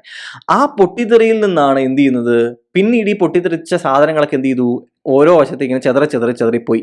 ഇങ്ങനെ പോയിക്കൊണ്ടേ ഇരിക്കുകയാണ് എപ്പോഴും. മനസ്സിലാവുന്നുണ്ടോ? ഇതാണ് അടിസ്ഥാനപരമായിട്ട് ഇത് ബിഗ് ബാങ് തിയറി. അപ്പൊ ഈ ഒരു പോയിന്റ് ഉണ്ടല്ലോ, അതായത് തുടങ്ങിയ ഈ പോയിന്റ് 13.7 ബില്യൺ വർഷങ്ങൾക്ക് മുൻപുള്ള ഈ ഒരു പോയിന്റ്, അതെന്ന് പറയുന്നത് നമുക്ക് സങ്കല്പിക്കാൻ കഴിയാത്ത, അതായത് ഇപ്പോൾ നമ്മൾ ചുറ്റും കാണുന്ന ഗാലക്സികൾ, സ്റ്റാറുകൾ, പ്ലാനറ്റുകൾ, ബാക്കി എന്തും നിങ്ങൾക്ക് സങ്കല്പിക്കാൻ കഴിയുന്ന എന്തിനേയും നിങ്ങൾ ഇങ്ങനെ ചുരുക്കി കൊണ്ടുവന്നിട്ട് ഒരു പോയിന്റിലേക്ക് എത്തിക്കുക. അപ്പൊ നിങ്ങളൊന്ന് ആലോചിച്ച് നോക്കൂ, നിങ്ങൾ എന്ത് ചെയ്യുകയാണ്, നിങ്ങൾ ഒരു ബലൂൺ അല്ലെങ്കിൽ എന്തെങ്കിലും ഒരു എയർ നിറച്ചിട്ടുള്ള ഒരു കണ്ടെയ്നർ നിങ്ങളിതിനെ കംപ്രസ് ചെയ്യാൻ ശ്രമിച്ചാൽ ഒരു ലെവൽ വരെ കംപ്രസ് ചെയ്യാൻ പറ്റും അല്ലേ. ഇത്രയും ഉണ്ടായിരുന്ന കണ്ട ഇത്രയും വന്നു, ഇത്രയാകുമ്പോഴേക്കും ഉള്ളിലെ പ്രഷർ താങ്ങാൻ പറ്റാത്ത പോലെയായിട്ട് എന്ത് ചെയ്യും, അവസാനം ഇത് പൊട്ടും അല്ലെ. ഇതെന്ത് ചെയ്യും, ഇത് പൊട്ടിത്തെറിക്കും അവസാനം ഒരു പ്രഷറിന്റെ കൂടുതലാവുന്ന സമയത്ത്. അപ്പോൾ ഈ ചുറ്റും കാണുന്ന എല്ലാത്തിനെയും ഈ കോടാനുകൂടി നക്ഷത്രങ്ങളെയൊക്കെ കൂടിയിട്ട് ഒരു പോയിന്റിലേക്ക് നമ്മൾ കംപ്രസ് ചെയ്ത് കൊണ്ടുവന്നാൽ അതിൻ്റെ ഡെൻസിറ്റി, ആ ഭാഗത്തിന്റെ പ്രഷർ അത് എത്രയാണെന്ന് നിങ്ങൾക്ക് ഊഹിക്കാൻ പറ്റില്ലേ. അപ്പോൾ ഈ ഒരു പോയിന്റിൽ നമുക്കറിയാവുന്ന ഫിസിക്സിന്റെ എല്ലാ നിയമങ്ങളും എന്ത് സംഭവിക്കുന്നു, ഫെയിൽ ആകുന്നു എന്നാണ് പറയുന്നത്. ഇവിടെ ഈ ഡെൻസിറ്റിയിൽ ഈ ഒരു ഭാഗത്ത് നമ്മൾ ഇന്നത്തെ നിയമങ്ങൾ ഉണ്ടാക്കുന്നതൊക്കെ എങ്ങനെയാ, നമ്മൾ ഓരോരോ എന്താ പറയുക വേരിയബിൾസും ഇത്രയാണ് എന്ന് കണക്കാക്കിയിട്ടാണ് നമ്മൾ എല്ലാ നിയമങ്ങളും നമ്മൾ പറയുന്നത്. ആ ഒരു പോയിന്റിൽ പക്ഷെ ആ നിയമങ്ങൾ ഒന്നും ആപ്ലിക്കബിൾ അല്ല. മനസ്സിലാവുന്നുണ്ടോ? ഒരു സിംഗുലാരിറ്റി എന്ന് നമ്മൾ അതിനെ പലപ്പോഴും വിളിക്കാറുണ്ട്. അതിനെന്താണ് സിംഗുലാരിറ്റി, പലയിടങ്ങളിൽ ഉപയോഗിക്കുന്നതാണ്. പക്ഷെ ഈ ലെവൽ എന്താ പറയുക ഡെൻസിറ്റി ആൻഡ് പ്രഷർ ഉള്ള ഒരു സിംഗുലാരിറ്റി എന്ന് പറയുന്ന ഒരു ലെവലിലേക്ക് അത് എന്ത് ചെയ്യുകയാണ്, ചുരുങ്ങുകയാണ്. ഈ ഭാഗത്ത് എന്ത് ചെയ്യുകയാണ്, ഈ സഹിക്കാൻ വയ്യാത്ത ഈ ഡെൻസിറ്റി ആൻഡ് പ്രഷറിൽ നിന്ന് എന്താണ് ഒരു വലിയ പൊട്ടിത്തെറി ഉണ്ടാവുകയാണ്. ആ പൊട്ടിത്തെറിയാണ് ഈ പോയിന്റിൽ നടക്കുന്നത്. എന്താണത്? ബിഗ് ബാങ്, ആ വലിയ പൊട്ടിത്തെറി. അത് കഴിഞ്ഞ് ആ ബിഗ് ബാങ് തിയറി ആ പൊട്ടിത്തെറിയിൽ നിന്ന് പുറമേക്ക് എന്താണ് എല്ലാം ചിതറുകയാണ്. അപ്പോൾ ആ പൊട്ടിത്തെറിച്ച സമയത്ത് എന്താണ് ഇങ്ങനെ ഭൂമി അങ്ങനെ തെറിച്ചിങ്ങോട്ട് വരികയാണോ ചെയ്യുന്നത് അതിൻ്റെ ഉള്ളിൽ നിന്ന്? അങ്ങനെയല്ല സംഭവിക്കുന്നത്. അന്ന് ഭൂമിയൊന്നും ഇല്ല, അന്ന് എന്തുപോലും ഇല്ല, അന്ന് ഒന്നും നിലവിലില്ല. അന്ന് എന്താണ് ഈ അതിഭീമമായ ഒരു എനർജിയുടെ ഒരു ചെതറൽ നടക്കുകയാണ്. എന്നിട്ട് നിങ്ങളത് ഈ ഭാഗം നോക്കൂ, 10⁻32 മില്ലി സെക്കൻഡ്സ്, അതായത് ഒരു സെക്കൻഡ് പോലും ആയിട്ടില്ല. 10⁻32 മില്ലി സെക്കൻഡ്സ് ആണ് ഈ ടൈം ലൈൻ്റെ ഇത് എത്രയാ? 0.01 മില്ലി സെക്കൻഡ്സാ. ഇത് എത്രയാണ്? 0.01 to 200 സെക്കൻഡ്. ഇത് 300 വർഷം ഈ പൊട്ടിത്തെറി കഴിഞ്ഞിട്ട്. മനസ്സിലാവുന്നുണ്ടോ നിങ്ങൾക്ക്? അപ്പോ ഈ കുഞ്ഞ് വളരെ നമുക്ക് ഇപ്പോൾ പോലും എന്താ പറയുന്നത് സങ്കല്പിക്കാൻ പറ്റാത്ത ലെവലിൽ ഓഫ് സെക്കൻഡിന്റെ സമയത്താണ്, അതായത് 10⁻32 മില്ലി സെക്കൻഡ്സിന്റെ സമയത്താണ് ഈ കുഞ്ഞു പോയിന്റിൽ നിന്ന് ഒരു ഗ്രേപ്പ് നട്ടിന്റെ, ഇത് കണ്ടോ നിങ്ങൾ, ഗ്രേപ്പ് നട്ട് എന്നാണ് എഴുതിയിരിക്കുന്നത്, ഒരു ഗ്രേപ്പ് നട്ടല്ല ക്ഷമിക്കും, ഗ്രേപ്പ് ഫ്രൂട്ട്, ഒരു മുന്തിരിയില്ലേ, മുന്തിരിയുടെ വലുപ്പത്തിലേക്ക് എന്ത് മാറുന്നത്? പ്രപഞ്ചം മാറുന്നത്. മനസ്സിലാവുന്നുണ്ടോ നിങ്ങൾക്ക്? ഇത്രയും, അതായത് 10⁻32 സെക്കൻഡ് അല്ല, 10⁻32 മില്ലി സെക്കൻഡ്സ്. മനസ്സിലാവുന്നുണ്ടോ നിങ്ങൾക്ക്? ഈ സമയത്താണ് എന്ത് സംഭവിക്കുന്നത്? ഈ ഒരു വലുപ്പത്തിലേക്ക് മാറുന്നത്. പിന്നെ എന്ത് ചെയ്യുകയാണ്? ഇങ്ങനെ മാറുക. ഇത് നോക്കൂ, അവസാനം എത്രയായി? 0.01 മില്ലി സെക്കൻഡിൽ എത്രയാ? 0.1 ട്രില്യൺത്ത് പ്രസന്റ് സൈസ്. ട്രില്യൺത്ത് ഇട്ടോ, ബില്യൺത്ത് പോലല്ല, ബില്യൺത്തിനെ പിന്നെയും എന്താണ് ഒരു 10⁻³ കൂടി ചെയ്യണം. അപ്പോൾ അത്രയ്ക്കും 0.1 ട്രില്യൺത്ത് ഓഫ് ദ പ്രസന്റ് സൈസ്, ഇപ്പോഴത്തെ സൈസിനേക്കാളും 0.1 ട്രില്യൺത്ത്. എത്ര ചെറുതാണെന്ന് നിങ്ങൾ മനസ്സിലാക്കണം. അങ്ങനെ പോയിട്ട് 0.1 എത്രയാണ്, 1% അല്ലേ, 0.1 ഓഫ് പ്രസന്റ് സൈസ് ആവുന്നത് എപ്പോഴാണ്? ഏതാണ്ട് ഈ പൊട്ടിത്തെറി കഴിഞ്ഞിട്ട് 300 മില്യൺ വർഷം കഴിയുമ്പോഴാണ് ഇപ്പോഴുള്ള നമ്മളുടെ പ്രപഞ്ചത്തിന്റെ സൈസിന്റെ 0.1% ആവുന്നത്. 0.1 ഓഫ് പ്രസന്റ് സൈസ്, 1% അല്ല, 0.1 ഓഫ് പ്രസന്റ് സൈസ് ആവുന്നത്. മനസ്സിലാവുണ്ടോ നിങ്ങൾക്ക്? ഇനി അത് കഴിഞ്ഞിട്ട് ഏതാണ്ട് 10 ബില്യൺ വർഷം, എത്രയാണ്, 10 ബില്യൺ വർഷം, ഇത് 13.7 ബില്യൺ വർഷം മുമ്പ് അത് സംഭവിച്ചത്. ഏതാണ്ട് 10 ബില്യൺ വർഷം കഴിഞ്ഞിട്ടാണ് എന്താവുന്നത്, ഇപ്പോഴത്തെ ഒരു 3/4, അതായത് 0.77 പ്രസന്റ് സൈസ് ആവുന്നത്. മനസ്സിലാവുണ്ടോ നിങ്ങൾക്ക്? ഈ രീതിയിൽ ഇങ്ങനെ വന്നുകൊണ്ടിരിക്കുന്നതിനിടയിലാണ് എന്ത് ചെയ്യേണ്ടത്, ഇടയ്ക്കിടയ്ക്ക് ന്യൂട്രോണുകളും പ്രോട്ടോണും ഡാർക്ക് മാറ്ററും ഒക്കെ ഫോം ചെയ്തുകൊണ്ട്, ഡാർക്ക് മാറ്റർ ഒക്കെ നിങ്ങൾക്ക് കേട്ടിട്ടുണ്ടാവില്ലേ നിങ്ങൾ? അതായത് ഏതാണ്ട് നമ്മുടെ പ്രപഞ്ചത്തിന്റെ 85% ഡാർക്ക് മാറ്റർ ആണെന്നാണ് പറയുന്നത്. ഡാർക്ക് മാറ്റർ എന്ന് വെച്ച് കഴിഞ്ഞാൽ ചുരുക്കി പറഞ്ഞുതരാം, വളരെ ചുരുക്കിയിട്ട് പറയാം. നമ്മൾ ഡാർക്ക് മാറ്ററിന്റെ കഥ, ഇതിന്റെ ഓരോ വാക്കുകളുടെയും കഥയുടെ പിന്നാലെ നമ്മൾ പോയി കഴിഞ്ഞാൽ നമുക്ക് എന്ത് ചെയ്യാൻ പറ്റില്ല, ക്ലാസ് തീർക്കാൻ പറ്റില്ല. അത്രയും വലിയ കഥകൾ നമ്മൾ പറയേണ്ടി വരും. ഡാർക്ക് മാറ്റർ അടിസ്ഥാനപരമായിട്ട് നമ്മളിപ്പോൾ പ്രപഞ്ചത്തിന്റെ ആകെ കൂടുതൽ വെയിറ്റ് ഒക്കെ നമ്മൾ കാൽക്കുലേറ്റ് ചെയ്ത് പോയിട്ട്, ഇപ്പൊ ആകാശഗംഗ നിങ്ങൾ ഉദ്ദേശിക്കുക, ചെറിയൊരു കഥയായിട്ട് പറയാം. നമ്മൾ സ്പൈറൽ ഗാലക്സിയാണ് നമ്മുടെ ആകാശഗംഗ. അപ്പൊ ഇതിന്റെ സ്പൈറലുകളുടെ അറ്റത്തെ വെലോസിറ്റി നോക്കുമ്പോൾ, അതായത് ഓരോ മാസുകളും അനുസരിച്ച്, ഓരോ മാസ് അനുസരിച്ച് എന്ത് ചെയ്യും, ഇത്ര വെലോസിറ്റിയിൽ ഇവ എന്ത് ചെയ്യും, കറങ്ങും എന്നുള്ള രീതിയിലുള്ള ഒരു കഥകളുണ്ട്. ഞാൻ അഗെയിൻ പറയുന്നു, വളരെ ക്രൂഡായിട്ടാണ് ഞാൻ പറയുന്നത്, ജസ്റ്റ് പറഞ്ഞു പോകാൻ വേണ്ടിയിട്ട്. ഒരുപാട് എക്സ്പ്ലെയിൻ ചെയ്യാൻ പറ്റും വേണമെങ്കിൽ അത്രയ്ക്കൊന്നും ഞാൻ കടക്കുന്നില്ല. അപ്പൊ നിങ്ങൾ വിചാരിക്കും ഇത്ര മാസ് ഉണ്ടെങ്കിൽ ഇത്രത്തോളം വെലോസിറ്റിയിൽ കറങ്ങുമെന്ന് വിചാരിക്കും. അപ്പൊ നമ്മൾ ഈ മൊത്തം ഈ ആകാശഗംഗയെ നോക്കിയിട്ട്, അതായത് ആകാശഗംഗ വെച്ചാൽ നമ്മുടെ മിൽക്കി വേ, നമ്മുടെ ഗാലക്സി, ഇതിന്റെ അറ്റത്തെ ഭാഗത്ത് ഈ വെലോസിറ്റി നോക്കുമ്പോൾ ഇതിന് നമ്മൾ കാൽക്കുലേറ്റ് ചെയ്യുന്ന ആ ലെവൽ മാസ് പോരാ. അപ്പൊ അങ്ങനെ നോക്കിയപ്പോഴാണ് നമുക്ക് മനസ്സിലാവുന്നത്, നമ്മൾ കാൽക്കുലേറ്റ് ചെയ്ത് നമുക്ക് വിസിബിൾ ആയിട്ടുള്ള, നമുക്ക് കണ്ട് ഇത് ഇവിടെയുണ്ട്, ഇന്ന നക്ഷത്രങ്ങൾ ഇവിടെയുണ്ട്. അതായത് ബില്യൺസ് ഓഫ് സ്റ്റാർസ് ആണ് നമ്മുടെ എവിടെയുള്ളത്, ആകാശഗംഗയിൽ തന്നെയുള്ളത്. അപ്പൊ ഇവയുടെ മൊത്തം വെയിറ്റ് എടുക്കുമ്പോഴും നമുക്ക് ഈ വെലോസിറ്റി വരുന്നില്ല. അപ്പൊ നമ്മൾ മനസ്സിലാക്കി പതുക്കെ നമുക്ക് മനസ്സിലാകാത്ത സബറ്റോമിക് പാർട്ടിക്കിൾസുമായിട്ടോ എങ്ങനെയോ ക്രിയേറ്റ് ചെയ്യപ്പെട്ട കുറെ എന്താണ് നമ്മൾ ഈ കാണുന്ന ഗാലക്സികളിലെയും സ്റ്റാർസിന്റെ ഇടയിലേക്കുള്ള സ്പേസിൽ എന്തോ ഉണ്ട്. അപ്പൊ അതാണ് ഏതാണ്ട് എന്തെന്ന് വിളിക്കുന്നത്, ഡാർക്ക് മാറ്റർ എന്നൊക്കെ നമ്മൾ എന്ത് ചെയ്യുന്നത്, അതിനെ വിളിക്കുന്നത്.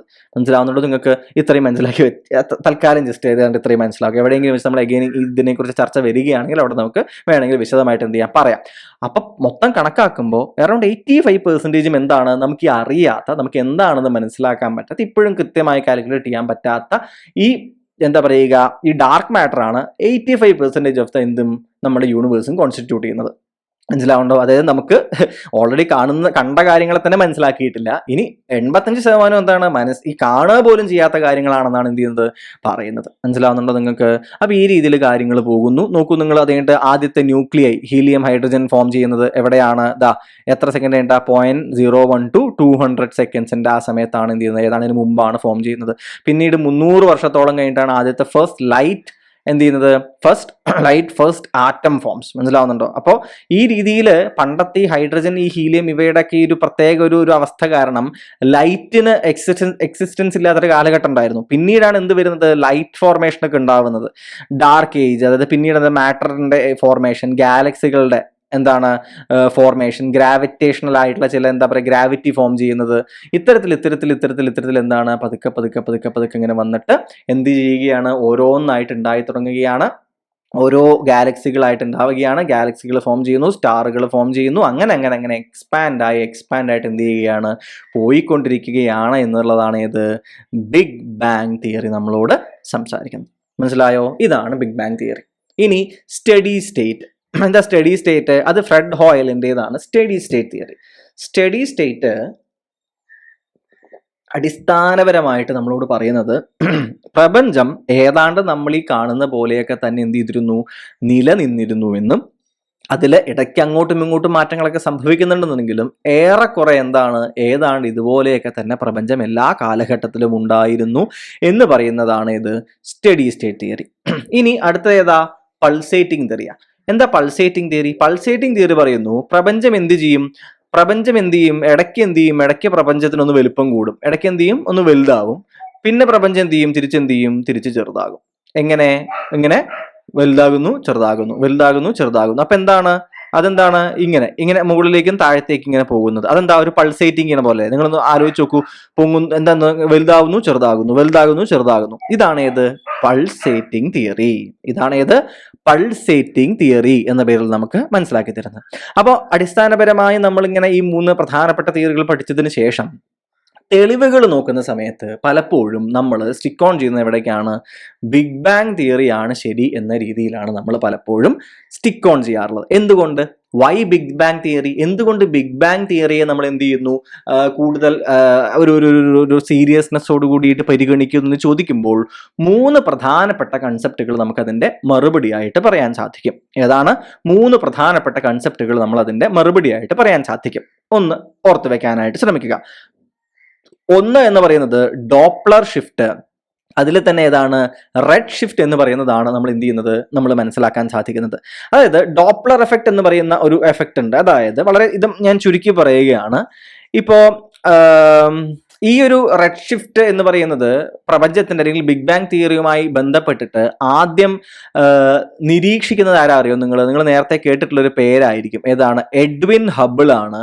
1920കളുടെ സമയത്ത് എഡ്വിൻ ഹബിൾ ആണ് എന്ത് ചെയ്യുന്നത്, ആദ്യമായിട്ട് എന്ത് ചെയ്യുന്നത്, he was the first person to describe this red shift or Doppler effect in connection with this expanding universe. പ്രപഞ്ചം ഇങ്ങനെ വലുതാവുന്നു എന്ന് പറയുന്ന ആ കൺസെപ്റ്റുമായി ബന്ധപ്പെടുത്തിക്കൊണ്ട് ഈ ഡോപ്ലർ എഫക്റ്റ് അല്ലെങ്കിൽ റെഡ് ഷിഫ്റ്റ് കൃത്യമായിട്ട് എന്താ പറയുക വിശദീകരിക്കുന്നത് ആരായിരുന്നു? അത് ആദ്യമായിട്ട് എഡ്വിൻ ഹബിൾ ആയിരുന്നു. അപ്പൊ ഈ ഹബിൾസ് ലോ എന്ന് പറയുന്ന ഒരു ലോ ഉണ്ട്. ഏതാണ്? ഹബിൾസ് ലോ എന്ന് പറയുന്ന ലോ ഉണ്ട്.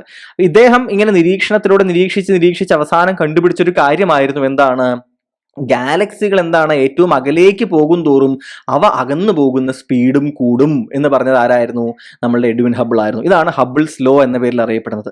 ആക്സലറേറ്റിംഗ്, മനസ്സിലാവുന്നുണ്ട്? Accelerating the expansion. വെറുതെ എക്സ്പാൻഡ് ചെയ്യുകയല്ല, സ്പീഡ് എന്ത് ചെയ്യുകയാണ്, കൂടിക്കൊണ്ടേയിരിക്കുകയാണ് എന്ന് പറഞ്ഞ ആക്സലറേറ്റിംഗ് ഓഫ് ദ എക്സ്പാൻഷൻ എന്ന രീതിയിലുള്ള ഒരു കൺസെപ്റ്റ് ആര് പറയുകയാണ്? എഡ്വിൻ ഹബിൾ മുന്നോട്ട് വയ്ക്കുകയാണ്. ഇതാണ് ഹബിൾസ് ലോ എന്ന പേരിൽ അറിയപ്പെടുന്നത്. അതുപോലെ തന്നെ ഹബിൾ കോൺസ്റ്റന്റ് ഉണ്ട്. എന്താണ് ഹബിൾ കോൺസ്റ്റന്റ്? എന്താണ് ഈ ഹബിൾ കോൺസ്റ്റന്റ്? ഈ എക്സ്പാൻഷന്റെ ഒരു എന്താ പറയുക വേഗതയും മറ്റും അളക്കാനായിട്ട് നമ്മളെ സഹായിക്കുന്നതാണ് ഏത്?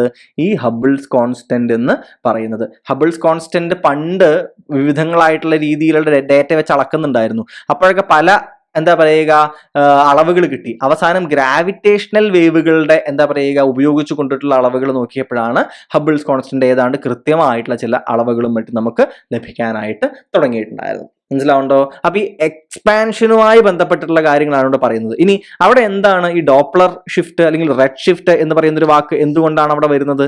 അതിന് കാരണം ഈ റെഡ് ഷിഫ്റ്റ് അല്ലെങ്കിൽ ഡോപ്ലർ ഷിഫ്റ്റ് എന്താണ് കൂട്ടുകാരൊന്ന് മനസ്സിലാക്കിയാൽ മതി. അപ്പോൾ നിങ്ങൾ എന്താണ് ഈ ഡോപ്ലർ എഫക്റ്റ് അടിസ്ഥാനപരമായിട്ട്? അതിനു മുമ്പ് ഞാൻ ഒരു കാര്യം പറയാം. നമ്മൾ ഈ എഡ്വിൻ ഹബിൾ ഉൾപ്പെടെയുള്ള ആളുകൾ, എഡ്വിൻ ഹബിൾ ആദ്യം എന്ത് ചെയ്തു അറിയോ? അദ്ദേഹത്തിന്റെ അവൈലബിൾ ആയിട്ടുള്ള ആ കാലഘട്ടത്തിലെ ടെക്നോളജി വെച്ചിട്ട് ദൂരദർശനങ്ങളും മറ്റും വെച്ചിട്ട് he started examining the nearby galaxies. അടുത്തുള്ള ഗാലക്സികളും മറ്റും അദ്ദേഹം നിരീക്ഷിക്കാനായിട്ട് തുടങ്ങി. ഗാലക്സികളിൽ ഒരുപാട് സ്റ്റാറുകളുണ്ട് അല്ലെ? അപ്പൊ ഈ സ്റ്റാർസിനെയൊക്കെ അദ്ദേഹം നിരീക്ഷിക്കാൻ തുടങ്ങി. അപ്പോ ഇപ്പൊ എന്താ പറയുക, ഇതൊരു സ്റ്റാർ ആണെന്ന് വിചാരിക്കും നിങ്ങൾ. അപ്പൊ ഈ സ്റ്റാറിന്റെ ഈ അറ്റ്മോസ്ഫിയറിന്റെ ഈ ഭാഗങ്ങളുണ്ടല്ലോ, there are many atoms അല്ലേ? there are many atoms in the atmosphere of the stars. അപ്പൊ ഈ അറ്റ്മോസ്ഫിയറിലെ ഈ ആറ്റങ്ങൾ എന്ത് ചെയ്യോ നിങ്ങൾക്ക്? സ്പെസിഫിക് വേവ് ലെങ്ത് ഉള്ള ലൈറ്റിന്റെ സ്പെസിഫിക് വേവ് ലെങ്ത്തുകളെ ആയിരിക്കും ഈ പല ആറ്റങ്ങളും എന്ത് ചെയ്യുക? അബ്സോർബ് ചെയ്യുക. എന്താ ഈ വേവ് ലെങ്ത് പറയണത്? ഓരോ വേവ് ലെങ്ത്തിലും എന്തായിരിക്കും? ഓരോ കളറുകളായിരിക്കും അല്ലെ? ഏറ്റവും വേവ് ലെങ്ത് കൂടുന്ന ആളാരാ? റെഡ് അല്ലെ? റെഡിൽ നിന്ന് ബ്ലൂവിലേക്ക് പോകുന്ന സമയത്ത് നമുക്ക് എന്താണ്? വേവ് ലെങ്ത് എന്ത് ചെയ്യും? കുറഞ്ഞു വരികയാണ് അല്ലെ? ഫ്രീക്വൻസിയോ കൂടിയും വരികയാണ് അല്ലെ? റെഡ് ഏറ്റവും വേവ് ലെങ്ത് കൂടിയ ആളാണെന്ന് വെച്ച് കഴിഞ്ഞാൽ എന്താണ്? ബ്ലൂ അതിനേക്കാളും കുറവായിട്ടുള്ള ആളാണ്. അപ്പോൾ റെഡിന്റെ ഫ്രീക്വൻസി കുറവായിരിക്കും. റെഡിന്റെ വേവ് ലെങ്ത് കൂടുതലെന്ന് വെച്ച് കഴിഞ്ഞാൽ എന്ത് കുറവായിരിക്കും? ഫ്രീക്വൻസി കുറവായിരിക്കും. അതായത് വേവ് ലെങ്ത് എന്താ? ഈ വേവിന്റെ ലെങ്ത് അല്ലെ? അപ്പോൾ ദൂരേക്ക് നമ്മൾ പലപ്പോഴും പറയല്ലോ, എന്തുകൊണ്ടോ ഇങ്ങനെ റെഡ് സ്കൈ കാണുന്നു ദൂരേക്ക്, സന്ധ്യാസമയമായിട്ട് റെഡ് സ്കൈ കാണാൻ കാരണം എന്താ ചോദിക്കുന്ന കാരണം എന്താ? കാരണം നമ്മളുടെ എന്താ പറയുക ഹൊറൈസന്റെ താഴത്തേക്ക് ആര് പോയി കഴിഞ്ഞു? സൂര്യൻ പോയി കഴിഞ്ഞു. എന്നിട്ട് നമുക്ക് ആ റെഡ് കളർ കാണാൻ പറ്റും അല്ലെ? കാരണം എന്താ? ഇവിടുന്ന് വരുന്ന ഈ പല ഫാക്ടറുകളും ഇവിടെ ഫിസിക്കൽ ഫാക്ടറുകളുടെ ആക്ട് ചെയ്യുന്നുണ്ട്. പക്ഷെ ഇത്രയും ദൂരം കടന്നു വരുന്നത് മിക്കവാറും ആരായിരിക്കും? റെഡ് ആയിരിക്കും. കാരണം എന്താ? ലോങ്ങർ വേവ് ലെങ്ത് ആണ്. അതുകൊണ്ടാണ് റെഡിനെ എന്ത് ചെയ്യുന്നത് നമ്മൾ കാണുന്നത്. മനസ്സിലാവുന്നുണ്ടോ നിങ്ങൾക്ക്? ഇത്തരം കാര്യങ്ങളൊക്കെ നിങ്ങൾ ഫിസിക്സിൽ പഠിച്ചിട്ടുണ്ടാവും ഞാൻ വിചാരിക്കുന്നു. അപ്പോൾ എന്തായാലും അതൊക്കെ പോട്ടെ. അപ്പോൾ നമ്മൾ പറഞ്ഞു വരുന്ന കാര്യം എന്തായിരുന്നു? ഈ റെഡ് ഷിഫ്റ്റ് ബ്ലൂ ഷിഫ്റ്റ് എന്ന് പറയുന്ന എന്തുണ്ട്? ഒരു തിയറി ഉണ്ട് ഡോപ്ലർ എഫക്റ്റിൽ. എന്താ ഡോപ്ലർ എഫക്റ്റ്? ഡോപ്ലർ എഫക്റ്റ് അടിസ്ഥാനപരമായിട്ട് എന്താണ്? അകന്നു പോവുകയും അടുത്ത് വരികയും ചെയ്യുന്ന വസ്തുക്കളുടെ കാഴ്ച, ശബ്ദം തുടങ്ങിയ കാര്യങ്ങളെ കുറിച്ചിട്ടുള്ള ഒരു തിയറിയാണ്. നിങ്ങൾ ഫിസിക്സിൽ പഠിച്ചിട്ടുണ്ടാവും ഞാൻ വിചാരിക്കുന്നു. അപ്പൊ നിങ്ങളിപ്പോ ഒരു സൈറൺ നിങ്ങൾ കേട്ടിട്ടുണ്ടാവും അല്ലെ? അപ്പൊ ആംബുലൻസിന്റെയോ അല്ലെങ്കിൽ വീട്ടിൽ നിങ്ങൾ ഇരിക്കുക, വെറുതെ ഇരിക്കുക നിങ്ങൾ വിചാരിക്കും, ഒരു ആംബുലൻസ് നിങ്ങൾ തൊട്ടപ്പുറത്ത് കൂടെ പാസ് ചെയ്ത് പോവുകയാണെന്ന് വിചാരിക്കും. അപ്പൊ നിങ്ങൾക്ക് ഇങ്ങനെ സൈറൺ നിങ്ങൾ ആലോചിച്ച് നോക്കൂ. ഇങ്ങനെ ദൂരെ നിന്ന് കുറഞ്ഞു കേൾക്കുന്നു, നിങ്ങൾ കൂടി കൂടി കൂടി കൂടി കൂടി വളരെയധികം കൂടിയൊരു പോയിന്റിലെത്തി പിന്നെ ഇങ്ങനെ കുറഞ്ഞ് എന്ത് ചെയ്യുന്നു? അകന്നു പോകുന്നു അല്ലെ? ഒരു സൈറന്റെ സൗണ്ട് പോലെ. അപ്പൊ ഇതുപോലെ തന്നെയാണ് ലൈറ്റിന്റെ അവിടെയും നമുക്ക് കാണാൻ സാധിക്കുന്നത്. അപ്പോൾ ഒരാൾ ഇവിടെ നിൽക്കുകയാണെന്ന് വിചാരിക്കും, ഒരാൾ ഇവിടെ നിൽക്കുകയാണ്. അപ്പോൾ ഒരു ലൈറ്റ് സോഴ്സ് അല്ലെങ്കിൽ ഒരു ഗാലക്സി ആണെന്ന് വിചാരിക്കും. അത് അടുത്ത് വരുന്ന സമയത്ത് അല്ലെങ്കിൽ ഒരു ഗാലക്സി എന്താണ് അകന്നു പോകുന്ന സമയത്ത് അവിടേക്ക് ആ ലൈറ്റിന്റെ സ്പെക്ട്രം നമ്മൾ നിരീക്ഷിക്കുന്ന സമയത്ത് നമുക്ക് എന്ത് ചെയ്യാൻ പറ്റും? നമ്മൾ നേരത്തെ ഈ പറഞ്ഞില്ലേ, ഈ ഹബിൾ ഉൾപ്പെടെയുള്ള ആളുകൾ എന്ത് ചെയ്തു? ഈ അറ്റ്മോസ്ഫിയർ, സ്റ്റാർസിന്റെയും മറ്റും അറ്റ്മോസ്ഫിയറിലുള്ള ആറ്റങ്ങൾ എന്ത് ചെയ്യും? അവ കൃത്യമായിട്ട് ഒരു പർട്ടിക്കുലർ വേവ് ലെങ്ത് ഉള്ള ഭാഗമായിരിക്കും എന്ത് ചെയ്യുന്നത്? അവർ അബ്സോർബ് ചെയ്യുന്നത്. അപ്പൊ നിങ്ങൾ ഇങ്ങനെ ഒരു ബാൻഡ് വിചാരിക്കുക, ലൈറ്റിന്റെ ബാൻഡ്, അതായത് എന്താ പറയുക, മുകളിൽ മുതൽ റെഡ് മുതലുള്ള ബ്ലൂ വരെയുള്ള ഓരോരോ കളറുകൾ ഓരോ കോളസിനുള്ള വിചാരിക്കുക. അപ്പോ ഇവർ അബ്സോർബ് ചെയ്യുന്ന ഭാഗങ്ങളിൽ ഒരു പ്രത്യേക ലൈനിന്റെ പേരുണ്ട്. ആ ലൈനിന്റെ പേരെന്താ അറിയോ നിങ്ങൾക്ക്? ഫ്രാൻഹോഫർ ലൈൻ. എന്താണ്? ഫ്രാൻഹോഫർ ലൈൻ. ഇതൊരു ബ്ലാക്ക് ലൈൻ ആയിരിക്കും. ഇത് എന്ത് ചെയ്യും? ഇത് ചില ഭാഗത്ത്, ഇപ്പൊ റെഡിന്റെ അവിടെ ആയിരിക്കും ചിലപ്പോൾ ഈ ലൈൻ കാണുക. മനസ്സിലാവുണ്ടോ? ഈ ലൈനുകൾ ഓരോ ഭാഗത്തായിട്ടായിരിക്കും കാണുക. അപ്പോ ഈ ലൈനുകൾ എവിടെയാ വരുന്നത് എന്നവർക്ക് നോക്കാൻ പറ്റും. അഗൈൻ ഞാൻ പറയുന്നു, ഏതാണ് നിങ്ങൾക്ക് മനസ്സിലാകാൻ വേണ്ടിയുള്ള രീതിയിൽ പറയുകയാണെ. അപ്പോ ഇങ്ങനെ നോക്കുന്ന സമയത്ത് അകന്നു പോകുന്ന സാധനങ്ങളാണ് എന്നുണ്ടെങ്കിൽ നിങ്ങൾ ആലോചിച്ചു, നേരത്തെ പറഞ്ഞില്ലേ ദൂരേക്ക് പോകുന്ന സമയത്ത് അത് ഇവിടേക്ക് എത്തണമെങ്കിൽ എങ്ങനെയായിരിക്കണം? ലോങ്ങർ വേവ് ലെങ്ത് ആയിരിക്കണം അല്ലെ? അപ്പൊ ഇവ എങ്ങനെയാണ് റെഡ് സൈഡിലേക്ക് ഷിഫ്റ്റ് ചെയ്യുന്നു എന്ന് കാണും. അപ്പൊ ഈ ഫ്രാൻഹോഫർ ലൈൻ ദൂരേക്ക് പോകുന്നതാണെന്നുണ്ടെങ്കിൽ ഈ ലൈൻ എവിടെ വരും? മിക്കവാറും ഈ റെഡിന്റെ അവിടെ ആയിട്ടായിരിക്കും കാണുക. അടുത്തേക്കാണ് ഒരു ഭാഗം വരുന്നത്, ഒരു ഗാലക്സി അടുത്തേക്കാണ് വരുന്നതെന്നുണ്ടെങ്കിൽ അതെങ്ങനെയായിരിക്കും? Blue shift. അപ്പൊ എന്തായിരിക്കും? ഫ്രീക്വൻസി കൂടുതലായിരിക്കും, വേവ് ലെങ്ത് കുറവായിരിക്കും, അടുത്തേക്കല്ലേ ഫ്രീക്വൻസി കൂടുതലുമായിരിക്കും. അപ്പൊ ബ്ലൂ ഷിഫ്റ്റ് എന്ന് അതിനെ പറയും. അപ്പൊ ഒരു സോഴ്സ് അടുത്തേക്ക് വരികയാണെങ്കിൽ നമുക്ക് എന്ത് ചെയ്യാം? ആ സ്പെക്ട്രം നോക്കിയിട്ട് അറിയാം. ബ്ലൂ ഷിഫ്റ്റ് ആണെങ്കിൽ അപ്പൊ എന്താണ്? അടുത്തേക്ക് വരിക എന്ന് മനസ്സിലാക്കാം. റെഡ് ഷിഫ്റ്റ് ആണെങ്കിൽ എന്താണ്? അത് അകന്നു പോവുകയാണ് അല്ലെ? ലോങ്ങർ വേവ് ലെങ്ത് വന്നാലും കിട്ടത്തുള്ളൂ. Red shift. മനസ്സിലായോ? അപ്പോ എഡ്വിൻ ഹബിൾ എന്ത് ചെയ്തു? ഇത് നിരീക്ഷിക്കാൻ തുടങ്ങി. എന്ത് ചെയ്യാൻ തുടങ്ങി? ഇത് നിരീക്ഷിക്കാൻ തുടങ്ങി. അപ്പൊ ഇങ്ങനത്തെ ഇവ അബ്സോർബ് ചെയ്യുന്നത് ലൈറ്റ് ഏതെന്ന് നോക്കിയിട്ട് അതിന്റെ കെമിക്കൽ കോമ്പോസിഷൻ നമുക്ക് മനസ്സിലാക്കാം, സ്റ്റാർസിന്റെ റിലേറ്റീവ് ഡിസ്റ്റൻസ് മനസ്സിലാക്കാം. ആ റിലേറ്റീവ് ഡിസ്റ്റൻസ് ആണ് എഡ്വിൻ ഹബിൾ കൂടുതൽ എന്ത് ചെയ്തത്? ശ്രദ്ധിച്ചത്. മനസ്സിലാവുണ്ടോ നിങ്ങൾക്ക്? അപ്പോ ഇങ്ങനെ നോക്കുന്ന സമയത്ത് ഈ സ്പെക്ട്രത്തിനുള്ളിൽ ഫ്രാൻഹോഫർ ലൈനും മറ്റും നിരീക്ഷിച്ച സമയത്ത് these black lines show where light is being absorbed. എവിടെയാണ് ലൈറ്റ് അബ്സോർബ് ചെയ്യുന്നത്? ഇനി റെഡ് ഷിഫ്റ്റ് ആണ് നമുക്ക് കാണുന്നത്. ഡോപ്ലർ എഫക്റ്റ് അനുസരിച്ചിട്ട് there is a change in wavelength and colour as an object moves relative to an observer. ഒരു ഒബ്സർവേറിന്റെ related ആയിട്ട് ഒരു സാധനം ദൂരേക്ക് പോവുകയാണെങ്കിൽ അല്ലെങ്കിൽ അടുത്തേക്ക് വരുന്ന സമയത്ത് എന്ത് ചെയ്യും? ഈ ഒരു വ്യത്യാസം കൃത്യമായിട്ട് ബ്ലൂ അല്ലെങ്കിൽ റെഡ് ഷിഫ്റ്റ് എന്ന രീതിയിൽ നമുക്ക് വ്യക്തമായി കാണാൻ പറ്റും. ദൂരേക്ക് പോവുകയാണെങ്കിൽ റെഡ് ഷിഫ്റ്റ് ആയിരിക്കും സ്പെക്ട്രത്തിൽ ഉണ്ടാവുക, അടുത്തേക്ക് വരികയാണെങ്കിലോ ബ്ലൂ ഷിഫ്റ്റ് ആണ് കാണാൻ സാധിക്കുന്നത്. ഇനി നമ്മളുടെ എന്താ പറയുക, ഹബിൾ നിരീക്ഷിച്ച സമയത്ത് മിക്കവാറും എല്ലാ ഗാലക്സികളും നോക്കിയ സമയത്ത് ദേ ആർ മൂവിങ് എവേ എന്നാണ് കാണുന്നത്. ഹബിളിന്റെ നിരീക്ഷണത്തിൽ നിന്ന് ഹബിൾ മനസ്സിലാക്കുന്നത് രണ്ട് കാര്യങ്ങളാണ്. എന്താണ്? ഒന്നാമത്തെ കാര്യം എന്ന് പറയുന്നത് മോസ്റ്റ് ഓഫ് ദ ഗാലക്സീസ് എന്ത് ചെയ്യുകയാണ്? They are red shifted. അതായത് എന്താണ്? അവ അകന്നു പോവുകയാണ്. രണ്ടാമത്തെ കാര്യം എന്താ ഹബിൾ മനസ്സിലാക്കിയത്? ഞാൻ കുറച്ച് മുന്നേ പറഞ്ഞ കാര്യം എന്താണ്? ഫർദർ ദൂരെയാണ് അവ എന്നുണ്ടെങ്കിൽ if they are further away അവയുടെ റെഡ് ഷിഫ്റ്റ് എന്താണ്? റെഡ് ഷിഫ്റ്റ് എങ്ങനെയാണ്? അത് കൂടുതലാണ്. അതായത് അതിനർത്ഥം എന്താ? ഇവ ദൂരേക്ക് പോകുന്നതോറും കുറച്ചുകൂടി സ്പീഡിലാണ് എന്ത് ചെയ്യുന്നത്? അവ അകന്നു പോകുന്നത് എന്ന് എന്ത് ചെയ്തു? മനസ്സിലാക്കി. കൂട്ടുകാർക്ക് ഞാൻ പറഞ്ഞ കാര്യം മനസ്സിലായോ? ഇവ രണ്ടുമാണ് എന്ത് ചെയ്യുന്നത്, ഹബിള് നിരീക്ഷിക്കുന്നത്. അപ്പൊ ഡോപ്ലർ ഷിഫ്റ്റ് ഈ രീതിയിൽ എന്ത് ചെയ്തു, റെഡ് ഷിഫ്റ്റിനെ കൊണ്ട് നമുക്ക് ബിഗ് ബാങ് തിയറിയുടെ അതേത്, അപ്പൊ അകന്നു പോകുകയെന്ന് വെച്ചാൽ എന്താ, ഒരു സ്ഥലത്ത് നിന്ന് പൊട്ടിത്തെറിച്ചിട്ട് എന്ത് ചെയ്യുന്നു, ഇപ്പോഴും അകന്നു പോയിക്കൊണ്ടിരിക്കുന്നു. സോ അത് എന്തിനെ കൃത്യമായിട്ട് രേഖപ്പെടുത്തി, ബിഗ് ബാങ് തിയറിയെ കൃത്യമായിട്ട് രേഖപ്പെടുത്തി. ശേഷം മറ്റൊരു എന്താ പറയുക ഒരു കാര്യമാണ് കോസ്മിക് മൈക്രോവേവ് ബാക്ക്ഗ്രൗണ്ട്. എന്താണ് കോസ്മിക് മൈക്രോവേവ് ബാക്ക്ഗ്രൗണ്ട്, CMB അല്ലെങ്കിൽ CMD എന്നൊക്കെ പലരും രേഖപ്പെടുത്താറുള്ള കാര്യം. അതായത് പണ്ട് കാലം മുതൽ തന്നെ നമ്മൾ എങ്ങനത്തെ ടെലിസ്കോപ്പുകൾ ഉപയോഗിച്ചിട്ടുണ്ടായിരുന്നത്, ട്രഡീഷണൽ ആയിട്ടുള്ള ടെലിസ്കോപ്പുകൾ വെച്ച് നോക്കിയിരുന്നു. അവ നോക്കുന്ന സമയത്ത് നമുക്ക് കുറേ കാര്യങ്ങൾ കാണാം, ഗാലക്സികളൊക്കെ. അതിൻ്റെ ഇടയിൽ എന്താണ്, ഒരു ഡാർക്ക് സ്പേസ് ആണ് കാണുക, അല്ലെ? ഇതിനുശേഷം എന്ത് ചെയ്തു, റേഡിയോ ടെലിസ്കോപ്പുകൾ ഉപയോഗിക്കാൻ തുടങ്ങി. എന്തുപയോഗിക്കാൻ തുടങ്ങി, പവർഫുൾ ആയിട്ടുള്ള റേഡിയോ ടെലിസ്കോപ്പുകൾ ഉപയോഗിക്കാൻ തുടങ്ങി. ഇവ ഉപയോഗിച്ച് നോക്കിയ സമയത്ത് ഈ ഒരു എന്താ പറയുക ഡാർക്ക് ഭാഗം പറഞ്ഞില്ലേ, അവിടെ ഒരു ഫെയിൻഡ് ഗ്ലോ കാണുന്നു. വളരെ മങ്ങിയ രീതിയിലാണെങ്കിലും ഒരു ഗ്ലോ അവരെന്ത് ചെയ്യാൻ തുടങ്ങി, നിരീക്ഷിക്കാൻ തുടങ്ങി. മനസ്സിലാവുണ്ടോ നിങ്ങൾക്ക്? ഇത് എന്ന് പറയുന്നത്, ഇതിന്റെ ഈ ഗ്ലോ നമ്മൾ നോക്കുന്ന സമയത്ത് നമ്മളുടെ ഒരു സ്പെക്ട്രം ഉണ്ടല്ലോ മൊത്തത്തിൽ, അത് നോക്കുന്ന സമയത്ത്, അതായത് റേഡിയോ മുതൽ തുടങ്ങും അല്ലെ, റേഡിയോയിൽ നിന്ന് എവിടേക്ക് പോകും, മൈക്രോവേവ്, നിങ്ങൾക്ക് അറിയാമായിരിക്കും ആ സ്പെക്ട്രം അല്ലെ, ഇൻഫ്രാറെഡ്, അത് കഴിഞ്ഞിട്ട് ഏതുണ്ട്, വിസിബിൾ ഉണ്ട്, അത് കഴിഞ്ഞിട്ട് ഏതുണ്ട്, അൾട്രാ വയലറ്റ് ഉണ്ട്, എക്സ്റേ വരുന്നുണ്ട്, ഗാമ റേസ് ഉണ്ട് അല്ലെ. ഇങ്ങനെയാണ് ഇത് കിടക്കുന്നത് അല്ലെ. അപ്പോൾ മൊത്തത്തിലുള്ള ഇലക്ട്രോമാഗ്നറ്റിക് ഒരു എന്താണ് വേവ് ലെങ്ത് ഫ്രീക്വൻസി രീതിയിൽ നോക്കുകയാണെങ്കിൽ ഇലക്ട്രോമാഗ്നറ്റിക് സ്പെക്ട്രം കിടക്കുന്നത് ഈ രീതിയിലാണെന്ന് കൂട്ടുകാർക്ക് അറിയാം. നിങ്ങൾ അത് ഫിസിക്സിൽ പഠിച്ചിട്ടുണ്ടാവും ഞാൻ വിശ്വസിക്കുന്നു.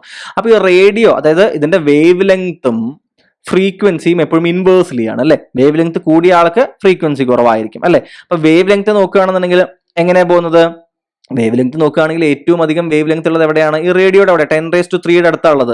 ഗാമയുടെ അവിടെ എത്തുമ്പോഴേക്കും എന്തായിരിക്കും, വേവ് ലെങ്ത് എങ്ങനെയായിരിക്കും, വളരെയധികം എന്തായിരിക്കും, കുറവായിരിക്കും എന്ന കാര്യത്തിൽ 10⁻12 അടുത്തേക്ക് ആവും ഗാമയുടെ എന്ത് വേവ് ലെങ്ത്. പക്ഷെ ഫ്രീക്വൻസി ഇപ്പം എന്ത് ചെയ്യും, നേരെ റിവേഴ്സൽ ആയിരിക്കും. ഫ്രീക്വൻസി ഭയങ്കര കൂടുതലായിരിക്കും അല്ലെ. ഫ്രീക്വൻസി ഭയങ്കര കൂടുതൽ. ഇവിടെ എത്രയാണ്, ഇവിടെ ഏതാണ്ട് 10⁻4 ആണ് എവിടെയുള്ളത്, റേഡിയോ വേവിന്റെ അവിടെ ഫ്രീക്വൻസി ഉള്ളത്. ഇവിടേക്ക് എത്തുമ്പോൾ ഏത് അറൌണ്ട് ഗാമയുടെ അവിടെ എത്തുമ്പോൾ ഇത് 10⁻20 ആയി മാറും. ഫ്രീക്വൻസി ഇത്ര കൂടുതലായത് തന്നെ ഭയങ്കര എനർജി ആയിരിക്കും. അതുകൊണ്ടാണ് ഇങ്ങോട്ട് പോകുന്നത് നമുക്കറിയാം അല്ലെ. എന്താ വിസിബിൾ ലൈറ്റിൽ നിന്ന് അൾട്രാ വയലറ്റ് എത്തിക്കുമ്പോഴേക്കും ഓൾറെഡി അതെന്തായി, ഭയങ്കര ഡേഞ്ചറസ് ആയി മാറിയെന്ന് നമുക്കറിയാം. ശേഷം ഏതാണ്, എക്സ്റേ ആവുമ്പോൾ പിന്നെയും എന്താണ്, ഭയങ്കര പ്രശ്നമാണ്. എക്സ്റേ ലാബിനുള്ളിൽ കയറരുത് പറയാറില്ലേ. ഗാമയൊക്കെ എന്താണ്, പെനിട്രേറ്റ് ചെയ്ത് പോയി കളയും അല്ലെ. അപ്പൊ അത്രയും എനർജി കൂടുതലാണ്. ഈ ഒരു കൺസെപ്റ്റ് നിങ്ങൾ ഓർത്ത് വെക്കണം. ഓക്കെ, ഇവയുടെ ഈ ഓർഡർ കൃത്യമായി ഓർത്ത് വെക്കുക. ക്വസ്റ്റ്യൻസ് ഒക്കെ തീർച്ചയായിട്ടും ഈ ഓർഡറിൽ വരും. ഫിസിക്സ് റിലേറ്റഡ് ആയത് കാരണം ഞാൻ ഇവിടെ ഇതിനെക്കുറിച്ച് അധികം പറയുന്നില്ല എന്നേ ഉള്ളൂ. പക്ഷേ ഈ ഓർഡറും ഇതിന്റെ കൺസെപ്റ്റും ഓർത്ത് വെച്ചാൽ തന്നെ ചിലപ്പോൾ ചില എന്താണ് ഫ്രീ ക്വസ്റ്റ്യൻസ് ഒക്കെ നിങ്ങൾക്ക് ചിലപ്പോൾ ആൻസർ ചെയ്യാനായിട്ട് ചിലപ്പോൾ സാധിച്ചിരിക്കും. ഓർഡർ കൃത്യമായിട്ട് ഓർത്ത് വെക്കാനായിട്ട് ശ്രമിക്കുക. വേവ് ലെങ്തിന്റെ ഓർഡർ ഇങ്ങോട്ട് കുറഞ്ഞു വരുന്നു, ഫ്രീക്വൻസി അതുകൊണ്ട് കൂടി പോകുന്നു താഴത്തേക്ക്. ഓക്കെ, ഈ കൺസെപ്റ്റും ഓർത്ത് വെക്കാനായിട്ട് ശ്രമിക്കുക. അപ്പോൾ ഈ ശക്തമായിട്ടുള്ള ഈ റേഡിയോ എന്താ പറയുക ടെലിസ്കോപ്പ് വെച്ച് നോക്കിയ സമയത്ത് അവർക്ക് എന്ത് മനസ്സിലാവുകയാണ്, ഇതിന്റെ മൈക്രോവേവ് റീജിയനിൽ, എവിടെയാണ് ഈ മൈക്രോവേവ് റീജിയനിലാണ് എന്ത് ചെയ്യുന്നത്, സ്ട്രോങ്ങസ്റ്റ് ആയിട്ടുള്ള ഈ ഗ്ലോ നമുക്ക് കാണാനായിട്ട് സാധിക്കുന്നത് ഈ റേഡിയോ സ്പെക്ട്രത്തിൽ.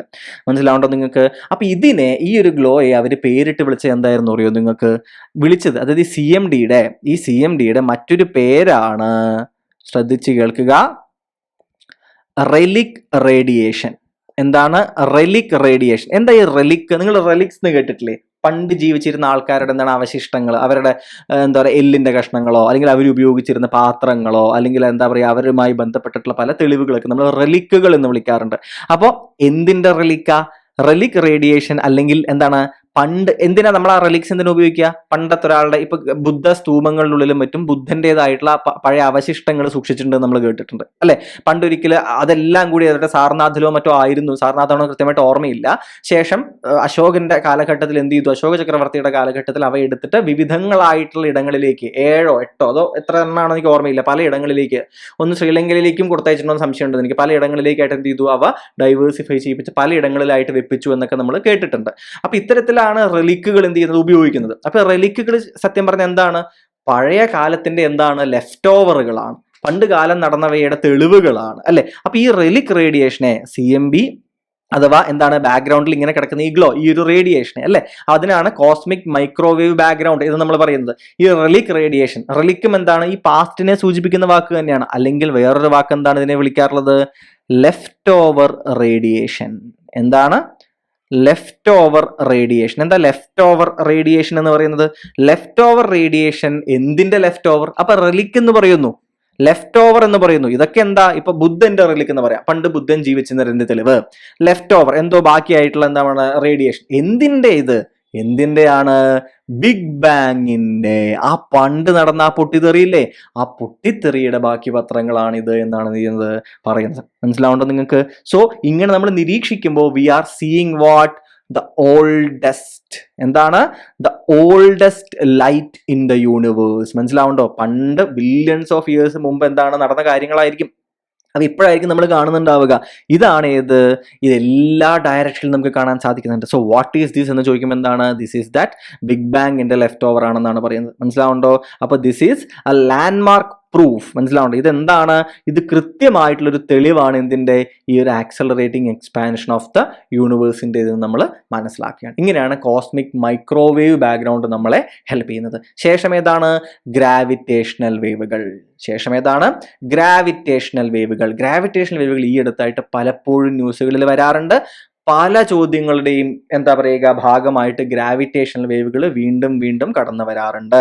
അതുകൊണ്ട് തന്നെ നിങ്ങൾ എന്ത് ചെയ്യേണ്ടതുണ്ട്, കൂട്ടുകാർ വളരെ കൃത്യമായിട്ട് ഇവയെക്കുറിച്ച് മനസ്സിലാക്കേണ്ടതുണ്ട്. അതായത് ഡീപ്പായിട്ടല്ല, നിങ്ങൾ എവിടെയാണോ നിങ്ങൾ ഗ്രാവിറ്റേഷണൽ വേവ്സിനെ കുറിച്ച് മറ്റും ഫിസിക്സിൽ പഠിക്കേണ്ടതെന്നുണ്ടെങ്കിൽ, അല്ലെങ്കിൽ സയൻസ് ആൻഡ് ടെക്കിൽ പഠിക്കേണ്ടതെന്നുണ്ടെങ്കിൽ അവ എന്ത് ചെയ്യുക, കൃത്യമായിട്ട് പഠിക്കാൻ ശ്രമിക്കുക.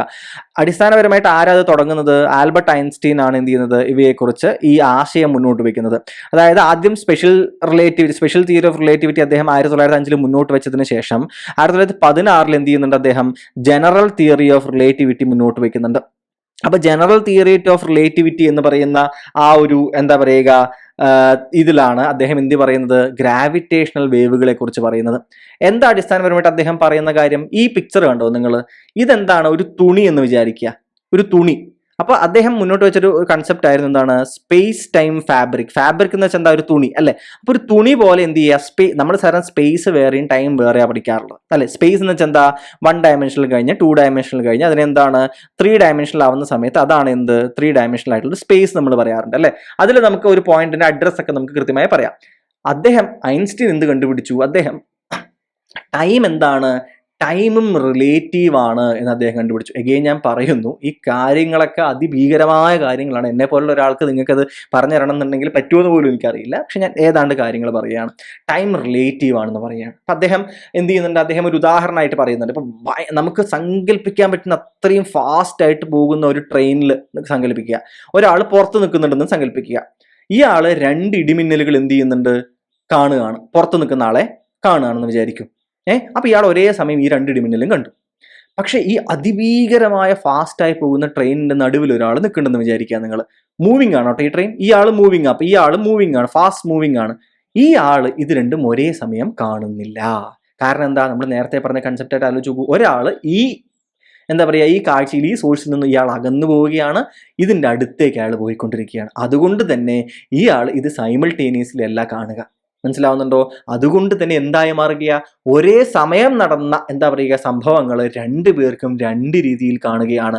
അതുകൊണ്ട് അദ്ദേഹം എന്ത് പറഞ്ഞു, ടൈം അത്രയും കാലം എന്താണ്, അബ്സല്യൂട്ട് ആണ് എന്നാണ് വിചാരിച്ചിരുന്നത്. പക്ഷേ ടൈം ഈസ് നോട്ട് അബ്സല്യൂട്ട് എന്ന് പറയുന്ന അതിവിപ്ലവകരമായിട്ടുള്ള ഒരു കൺസെപ്റ്റ് എന്ത് ചെയ്യുകയാണ്, ഇതിലൂടെ ഐൻസ്റ്റീൻ എന്ത് ചെയ്യുകയാണ്, മുന്നോട്ട് വെക്കുകയാണ്.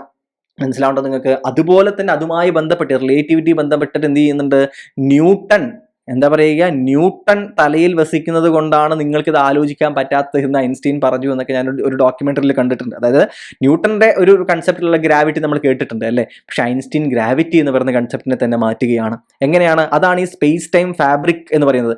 എന്താ ഈ ഗ്രാവിറ്റേഷണൽ വേവുകൾ എന്ന് പറയുന്നത്? ഗ്രാവിറ്റേഷണൽ വേവ് എന്ന് പറയുന്നത് ഈ സ്പേസ് ടൈം എന്ന് പറയുന്നത് എന്താണ്, ഒരു ഫാബ്രിക് പോലെ, ഒരു തുണി പോലെ കൺസെപ്റ്റ് നമ്മൾ എന്ത് ചെയ്യുക, കണക്കാക്കുക. മനസ്സിലാവുണ്ടോ നിങ്ങൾ? ഇങ്ങനെ എന്ത് ചെയ്യുന്നത്, സ്പേസ് ടൈം ഇങ്ങനെ കിടക്കുന്നുണ്ടെന്ന് വിചാരിക്കുക. ഇതൊരു തുണി പോലെ സ്പേസ് ടൈം എന്ന് പറയുന്നത്. ഇവിടെ ഈ തുണിയിൽ ഉണ്ടാകുന്ന ചില റിപ്പിളുകൾ എന്താ പറയുക, ഈ റിപ്പിളുകൾ കണ്ടോ, ഇങ്ങനെ വേവ് പോലെ പോകുന്ന ഈ റിപ്പിളുകളാണ് ഇത് ഗ്രാവിറ്റേഷണൽ വേവുകൾ എന്നാണ് അദ്ദേഹം പറയുന്നത്. അപ്പൊ ഇത് എപ്പോഴാണ് ഈ വേവുകൾ ഉണ്ടാകുന്നത്? ഒരു ചുരുങ്ങിയ ഉദാഹരണം പറഞ്ഞുകൊണ്ട് ഞാൻ പറയാം. ഇപ്പോ ഗ്രാവിറ്റി എന്ന് പറയുന്നത് എന്താണെന്ന് അദ്ദേഹം മാറ്റിമറിക്കുകയാണ്. ഇപ്പൊ എന്താണ്, ഇതൊരു തുണിയാണെന്ന് വിചാരിക്കൂ അല്ലെ. സ്പേസ് ടൈം എന്ന് പറയുന്നത് ഇങ്ങനെയാണെന്ന് വിചാരിക്കൂ. ഇതിനെ എന്ത് ചെയ്യും, ഇപ്പൊ ഇവിടെ എന്താണ്, ഭൂമി ഉണ്ടെന്ന് വിചാരിക്കൂ നിങ്ങൾ. ഇവിടെ ഭൂമിയുണ്ട്, ഇവിടെ എന്തുണ്ട്, സൂര്യൻ കിടക്കുന്നുണ്ട്, ഇവിടെ വലിയൊരു ബ്ലാക്ക് ഹോളും കിടക്കുന്നുണ്ട് നിങ്ങൾ വിചാരിക്കും. ഇനി ഈ തുണിയെ നമ്മൾ ഇവിടെ നിന്ന് നോക്കുകയാണ്. അപ്പൊ ഈ വര മാത്രമേ നമ്മൾ ഇനി കാണുള്ളൂ കേട്ടോ. ഈ വര മാത്രമേ കാണുള്ളൂ, സ്പേസ് ടൈം ഫാബ്രിക്കിന്റെ ഭൂമി ഇവിടെയുള്ള കാരണം എന്ത് ചെയ്യും, ഭൂമിയുടെ വലുപ്പമുള്ള ഒരു ഗോലി ഇവിടെ ഇട്ട് കഴിഞ്ഞാൽ ഈ തുണി എന്ത് ചെയ്യും, ഈ തുണി ചെറുതായിട്ടൊന്നും ഇങ്ങനെ താഴത്തേക്ക് മടങ്ങുമായിരിക്കും അല്ലെ, കുറച്ച്. ഇനി സൂര്യന്റെ അത്രയും വലുപ്പമുള്ള വലിയൊരെണ്ണം ഇവിടെ ഇട്ടാൽ എന്ത് സംഭവിക്കും, ഈ തുണി കുറച്ചധികം താഴത്തേക്ക് വരും അല്ലെ. കാരണം എന്താ, സൂര്യന്റെ അത്ര വലുപ്പമുള്ള ഒരു സാധനം അവിടെ ഈ തുണിയുടെ മുകളിൽ ഇട്ടിരിക്കണം. അതുകൊണ്ട് എന്ത് ചെയ്യും, ഈ ഭാഗമുള്ള കാരണം ഇത്രയും കർവ് ചെയ്യും, ഇങ്ങോട്ട് കർവ് ചെയ്യും അല്ലെ. ഇനി നേരത്തെ പറഞ്ഞ ഒരു വലിയൊരു ബ്ലാക്ക് ഹോൾ ഇവിടെ ഉണ്ടെങ്കിലോ, ഇത് വളരെയധികം താഴത്തോട്ട് വരും. കാരണം ഇത്രയും വലിയ ബ്ലാക്ക് ഹോളിനെ അവിടെ എന്ത് ചെയ്യേണ്ടതുണ്ട്, അതിന് ഈ തുണിക്ക് അവിടെ താങ്ങേണ്ടതുണ്ട്. ഇനി നിങ്ങളൊന്ന് ആലോചിച്ച് നോക്കൂ, ഈ ബ്ലാക്ക് ഹോളിൻ്റെ ഈ ഭാഗം ഇത്രയും വന്നില്ലേ, ഇവിടെ ആയിട്ട് ഈ ഭൂമിയുടെ ഗോലി കൊണ്ടുപോയിട്ടാൽ എന്ത് സംഭവിക്കും, ഇത് എന്ത് ചെയ്യും, ഈ തുണിയുടെ ചുറ്റും ഇങ്ങനെ കറങ്ങി കറങ്ങി കറങ്ങി അവസാനം എന്ത് ചെയ്യും, ഇവിടേക്ക് തന്നെ ഇതിന്റെ നടുക്കിക്ക് വന്ന് വീഴും അല്ലെ. അപ്പൊ ഈ സ്പേസ് ടൈം ഫാബ്രിക്കില് വലിയ മാസുള്ള വസ്തുക്കൾ എന്ത് ചെയ്യും, ഇങ്ങനെ ഒരു മാറ്റം ഉണ്ടാക്കും. ഈ വരുന്ന ഈ ഒരു കർവേച്ചറിനെയാണ് എന്ത് പറയുന്നത്, ഗ്രാവിറ്റി എന്ന് പറയുന്നത് എന്ന് എന്ത് ചെയ്യുകയാണ്, അദ്ദേഹം പറയുകയാണ്. മനസ്സിലാവുണ്ടോ? അപ്പോൾ ഇത്രയും മാസ് കൂടുന്തോറും എന്ത് ചെയ്യും, ഈ എന്ത് ചെയ്യും, ഇതിലേക്ക് വന്ന് വീഴുമ്പോൾ ഇതാണ് നമ്മൾ പറയില്ലേ, ബ്ലാക്ക് ഹോളിലേക്ക് എല്ലാം ചുറ്റുമുള്ള അതിന്റെ ചുറ്റുമുള്ള എല്ലാം അതിലേക്ക് വന്ന് വീഴുന്നൊക്കെ നമ്മൾ പറയാറില്ലേ. ഈ കൺസെപ്റ്റൊക്കെ അദ്ദേഹം എന്ത് ചെയ്യാണ്, മുന്നോട്ട് വെക്കുകയാണ്. അപ്പോൾ ഈ സ്പേസ് ടൈം ഫാബ്രിക്കിൽ ഇങ്ങനെയുള്ള എന്താ പറയുക, ഈ ഡിഫോർമേഷൻസ് ഇവ ഉണ്ടാക്കുന്നവയാണ് ആര്, ഈ വലിയ വലിയ ഓരോ ബോഡികളും എന്ന് പറയുകയാണ്. ഇങ്ങനെയാണ് പ്രപഞ്ചം എന്ത് ചെയ്യുന്നത്, ഡിസ്ട്രിബ്യൂട്ട് ചെയ്യപ്പെടുന്നത് എന്നാണ് അദ്ദേഹം എന്ത് ചെയ്യുന്നത്, പറയുന്നത്.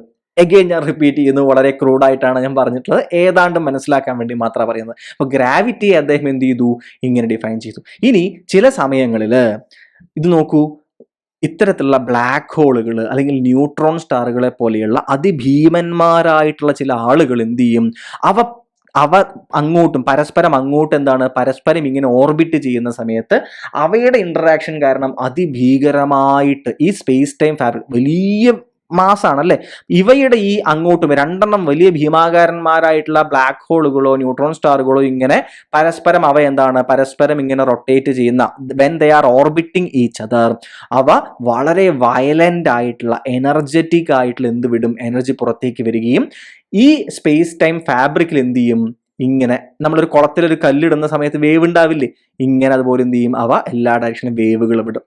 ഇവയാണ് ഈ സ്പേസ് ടൈം ഫാബ്രിക്കിലെ ഈ തുണി സങ്കല്പിക്കുക, അതാണ് ഫാബ്രിക് എന്നാണ് ഉദ്ദേശിക്കുന്നത്. സ്പേസ് ടൈം ഇങ്ങനെ ഒരു തുണിയായിട്ടാണ് നിൽക്കുന്നത്. അങ്ങനെ അതിൽ വരുന്ന ഈ ഡിസ്റ്റർബൻസുകൾ എങ്ങനെയാണ്, സ്പീഡ് ഓഫ് ലൈറ്റിന്റെ സ്പീഡിൽ വരുന്ന ഇത്തരം ഡിസ്റ്റർബൻസുകളെയാണ് നമ്മൾ ഗ്രാവിറ്റേഷണൽ വേവുകൾ എന്ന് വിളിക്കുന്നത്. ഇവയെക്കുറിച്ച് വളരെ ഇമ്പോർട്ടൻ്റ് ആണ്, വളരെയധികം യൂസ്ഫുൾ ആണ് സയന്റിസ്റ്റുകൾക്ക്. കാരണം ഇവയെക്കുറിച്ച് പഠിച്ചാൽ ഇവ വരുന്ന സോഴ്സുകളെ കുറിച്ച് എന്ത് ചെയ്യാൻ പറ്റും, പഠിക്കാൻ പറ്റും. വളരെ ഇമ്പോർട്ടൻ്റ് ആയിട്ടുള്ള ഒരു മാറ്റം 2015 നിങ്ങൾക്ക് ലിഗോ അറിയാം അല്ലെ, laser interferometer gravitational wave observatory എന്ന് വെച്ചിട്ടുള്ള ലിഗോയെ കുറിച്ച് നിങ്ങൾ കുറെ അധികം കേട്ടിട്ടുണ്ടാകും, കുറെ ക്വസ്റ്റ്യൻസ് വന്നിട്ടുള്ള ഭാഗമാണ്. അപ്പൊ ഈ ലിഗോ എന്ത് ചെയ്തു, രണ്ട് ബ്ലാക്ക് ഹോളുകൾ കൊളൈഡ് ചെയ്യുന്ന, അതായത് ബ്ലാക്ക് ഹോളുകളൊക്കെ വലിയ ബ്ലാക്ക് ഹോളുകൾ കൊളൈഡ് ചെയ്യുമ്പോൾ പുറത്തേക്ക് വരുന്ന എനർജി അതിഭീകരമാണ്. അതുകൊണ്ടുണ്ടായിട്ടുള്ള ഗ്രാവിറ്റേഷണൽ വേവുകൾ ആര് കണ്ടെത്തി, ലിഗോ എന്ത് ചെയ്തു, കണ്ടെത്തി. മനസ്സിലാവുണ്ടോ? ഇത് ഈ രണ്ട് ബ്ലാക്ക് ഹോളുകൾ ഏതാണ്ട് 1.3 billion 1.3 billion light year away ആണ് എന്ത് ചെയ്യുന്നത്, ഈ കൊളീഷൻ നടന്നത്.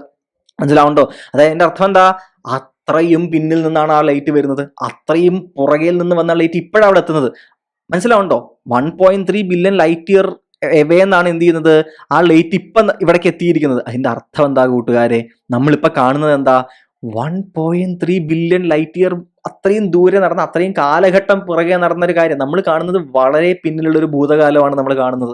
മനസ്സിലാവുന്നുണ്ടോ നിങ്ങൾക്ക്? 1.3 ബില്യൺ ഇയർ പിന്നിൽ നടന്നൊരു കാര്യമാണ് നമ്മൾ കാണുന്നത്.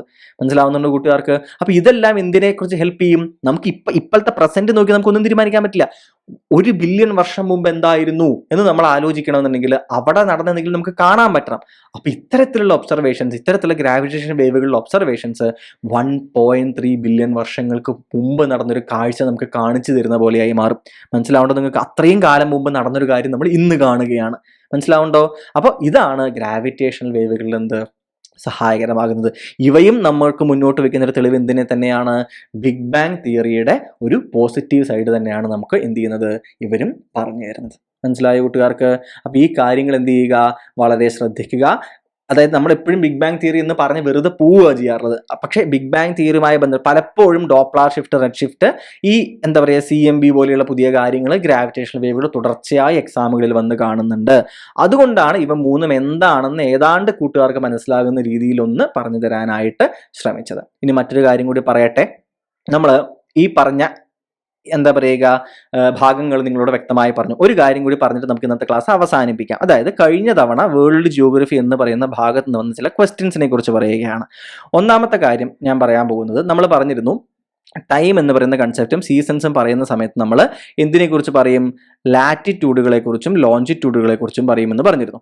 ഇമ്പോർട്ടൻ്റ് ആയിട്ടുള്ള ലാറ്റിറ്റ്യൂഡുകളുടെ പേരുകൾ തന്നിരുന്നു, അവയുടെ ഡിഗ്രി അളവുകൾ തന്നിട്ട് അവ ഐഡന്റിഫൈ ചെയ്യാനായിട്ട് പറഞ്ഞിട്ടുണ്ടായിരുന്നു. ലോഞ്ചിറ്റ്യൂഡുകളുടെ കാര്യം പറയുകയാണെങ്കിൽ ഇന്റർനാഷണൽ ഡേറ്റ് ലൈനിനെ ക്രോസ് ചെയ്യുന്നതുമായി ബന്ധപ്പെട്ടിട്ടുള്ള ഒരു കണക്ക് പോലുള്ളൊരു ഭാഗം ചോദിച്ചിരുന്നു. അത് ഒരു ഭാഗം കൃത്യമായിട്ട് ഓർക്കുക. ശേഷം ലാൻഡ് ഫോമുകളെ കുറിച്ച് നമ്മൾ പറഞ്ഞിട്ടുണ്ടായിരുന്നു അല്ലെ. ലാൻഡ് ഫോമുകൾ, ഈ ലാൻഡ് ഫോമുകൾ എന്ന ഭാഗത്ത് വരുന്ന കാർസ്റ്റ് ടോപ്പോഗ്രഫി ഉണ്ട്, ഈ ലൈം സ്റ്റോണുകൾ തുടങ്ങിയവയൊക്കെ വരുന്ന ഒരു ഭാഗമാണ്. ഇതേതാണ് കാസ്റ്റ് ടോപ്പോഗ്രഫിയെ കുറിച്ചുള്ളൊരു ചോദ്യം കഴിഞ്ഞ തവണ വന്നിട്ടുണ്ടായിരുന്നു. അതുപോലെ തന്നെ നമ്മൾ അറ്റ്മോസ്ഫിയറിക് ഡിസ്റ്റർബൻസുകൾ, വിൻഡുകൾ എന്നീ കാര്യങ്ങൾ പറഞ്ഞിരുന്നു. അതിൽ ഒരു ചോദ്യമായിരുന്നു റോറിംഗ് ഫോർട്ടീസ് എന്ന് പറഞ്ഞിട്ട്. അതായത് നമ്മൾ പഠിക്കുന്നതായിരിക്കും വെസ്റ്റർലീസിനെ കുറിച്ച്, വെസ്റ്റർലി വിൻഡുകളെ കുറിച്ച് പഠിക്കുന്ന സമയത്ത് നമ്മൾ പഠിക്കുന്ന ഒരു കാര്യമാണ് ഷ്രീക്കിംഗ് 60s, റോറിംഗ് 40s എന്നൊക്കെ പറഞ്ഞിട്ടുള്ള ഒരു ഭാഗം നമ്മൾ പഠിക്കും. അവയെ പേരിട്ട് വിളിക്കുന്ന സദേൺ ഹെമിസ്ഫിയറിൽ ഓഷ്യൻസിന്റെ ഭാഗത്ത് തുടർച്ചയായിട്ട് തടസ്സങ്ങളില്ലാതെ വെസ്റ്റർലികൾ വീശുന്ന സമയത്ത് അവയെ പല പേരുകളിട്ട് വിളിക്കാറുണ്ട്. അവയിലൊന്നാണ് റോറിംഗ് 40s. അവയെക്കുറിച്ചുള്ളൊരു ചോദ്യം വന്നിട്ടുണ്ടായിരുന്നു. ഇനി അതുപോലെ തന്നെ മൺസൂൺ റിലേറ്റഡ് ആയിട്ടുള്ള നമ്മൾ എൽനിനോ ലാനിന പറഞ്ഞിട്ടുണ്ടായിരുന്നില്ലേ, അവയെക്കുറിച്ച് റിലേറ്റഡ് ആയിട്ടുള്ള ഒരു ചോദ്യം വന്നിട്ടുണ്ടായിരുന്നു. എർത്ത് ക്വേക്കുകളെ കുറിച്ചുള്ളൊരു ചോദ്യം വന്നിട്ടുണ്ടായിരുന്നു, അവയെക്കുറിച്ചുള്ളൊരു ചോദ്യം വന്നിട്ടുണ്ടായിരുന്നു. അതുപോലെ തന്നെ വോൾക്കാനോസ് റിലേറ്റഡ് ആയിട്ടുള്ള ഒരു ചോദ്യം വന്നിട്ടുണ്ടായിരുന്നു. സൈക്ലോൺ റിലേറ്റഡ് ആയിട്ടുള്ള ഒരു ചോദ്യം ചോദിച്ചിട്ടുണ്ടായിരുന്നു. അതുപോലെ തന്നെ ഒരു സഹാറ ഡെസേർട്ടുമായി ബന്ധപ്പെട്ടിട്ടുള്ള ഒരു ചോദ്യവും വന്നിട്ടുണ്ടായിരുന്നു. അതും ലാൻഡ് ഫോം എന്ന ഭാഗത്തായിരിക്കണം നമ്മൾ എന്ത് ചെയ്യേണ്ടത്, ഉൾപ്പെടുത്താനായിട്ട് ശ്രമിക്കേണ്ടത്. അപ്പോൾ ഇത്രയും ഭാഗങ്ങളിൽ നിന്നുള്ള ചോദ്യങ്ങൾ കഴിഞ്ഞ തവണ വന്നിരുന്നു.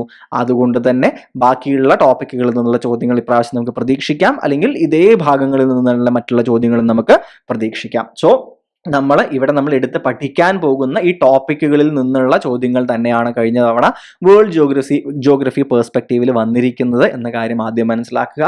സോ നമ്മളിനി ചർച്ച ചെയ്യാൻ പോകുന്ന ഓരോ ഭാഗങ്ങളും എങ്ങനെ നിങ്ങൾ മനസ്സിലാക്കാനായിട്ട് ശ്രമിക്കുക, കൃത്യമായിട്ട് മനസ്സിലാക്കുന്നതിന് വേണ്ടിയിട്ട് ശ്രമിക്കുക. ഓക്കെ ആണല്ലോ. അപ്പോൾ ആദ്യത്തെ ക്ലാസ് നമ്മൾ ഒരു ഇൻട്രൊഡക്ടറി ക്ലാസ് ആയിട്ട് ചില കൺസെപ്റ്റുകൾ ചർച്ച ചെയ്യാനായിട്ടാണ് ഉപയോഗിച്ചത്. ഇനി അങ്ങോട്ട് നമ്മൾ എന്ത് ചെയ്യുന്നതായിരിക്കും, ഓരോരോ ടോപ്പിക് വൈസ് ആയിട്ടുള്ള കാര്യങ്ങൾ എടുത്ത് ചർച്ച ചെയ്യുന്നതായിരിക്കും. അപ്പോൾ ഇത്രയും നേരം കേട്ടിരുന്നതിന് വളരെയധികം നന്ദി. നമുക്ക് എന്ത് ചെയ്യാം, അടുത്ത ക്ലാസ്സിൽ കണ്ടുമുട്ടാം. ചർച്ചകളിലൂടെ, മോഡൽ എക്സാമുകളിലൂടെ നമുക്ക് കാര്യങ്ങൾ പഠിച്ച് മനസ്സിലാക്കിയിട്ട് മുന്നോട്ടേക്ക് പോകാം. Thank you everyone.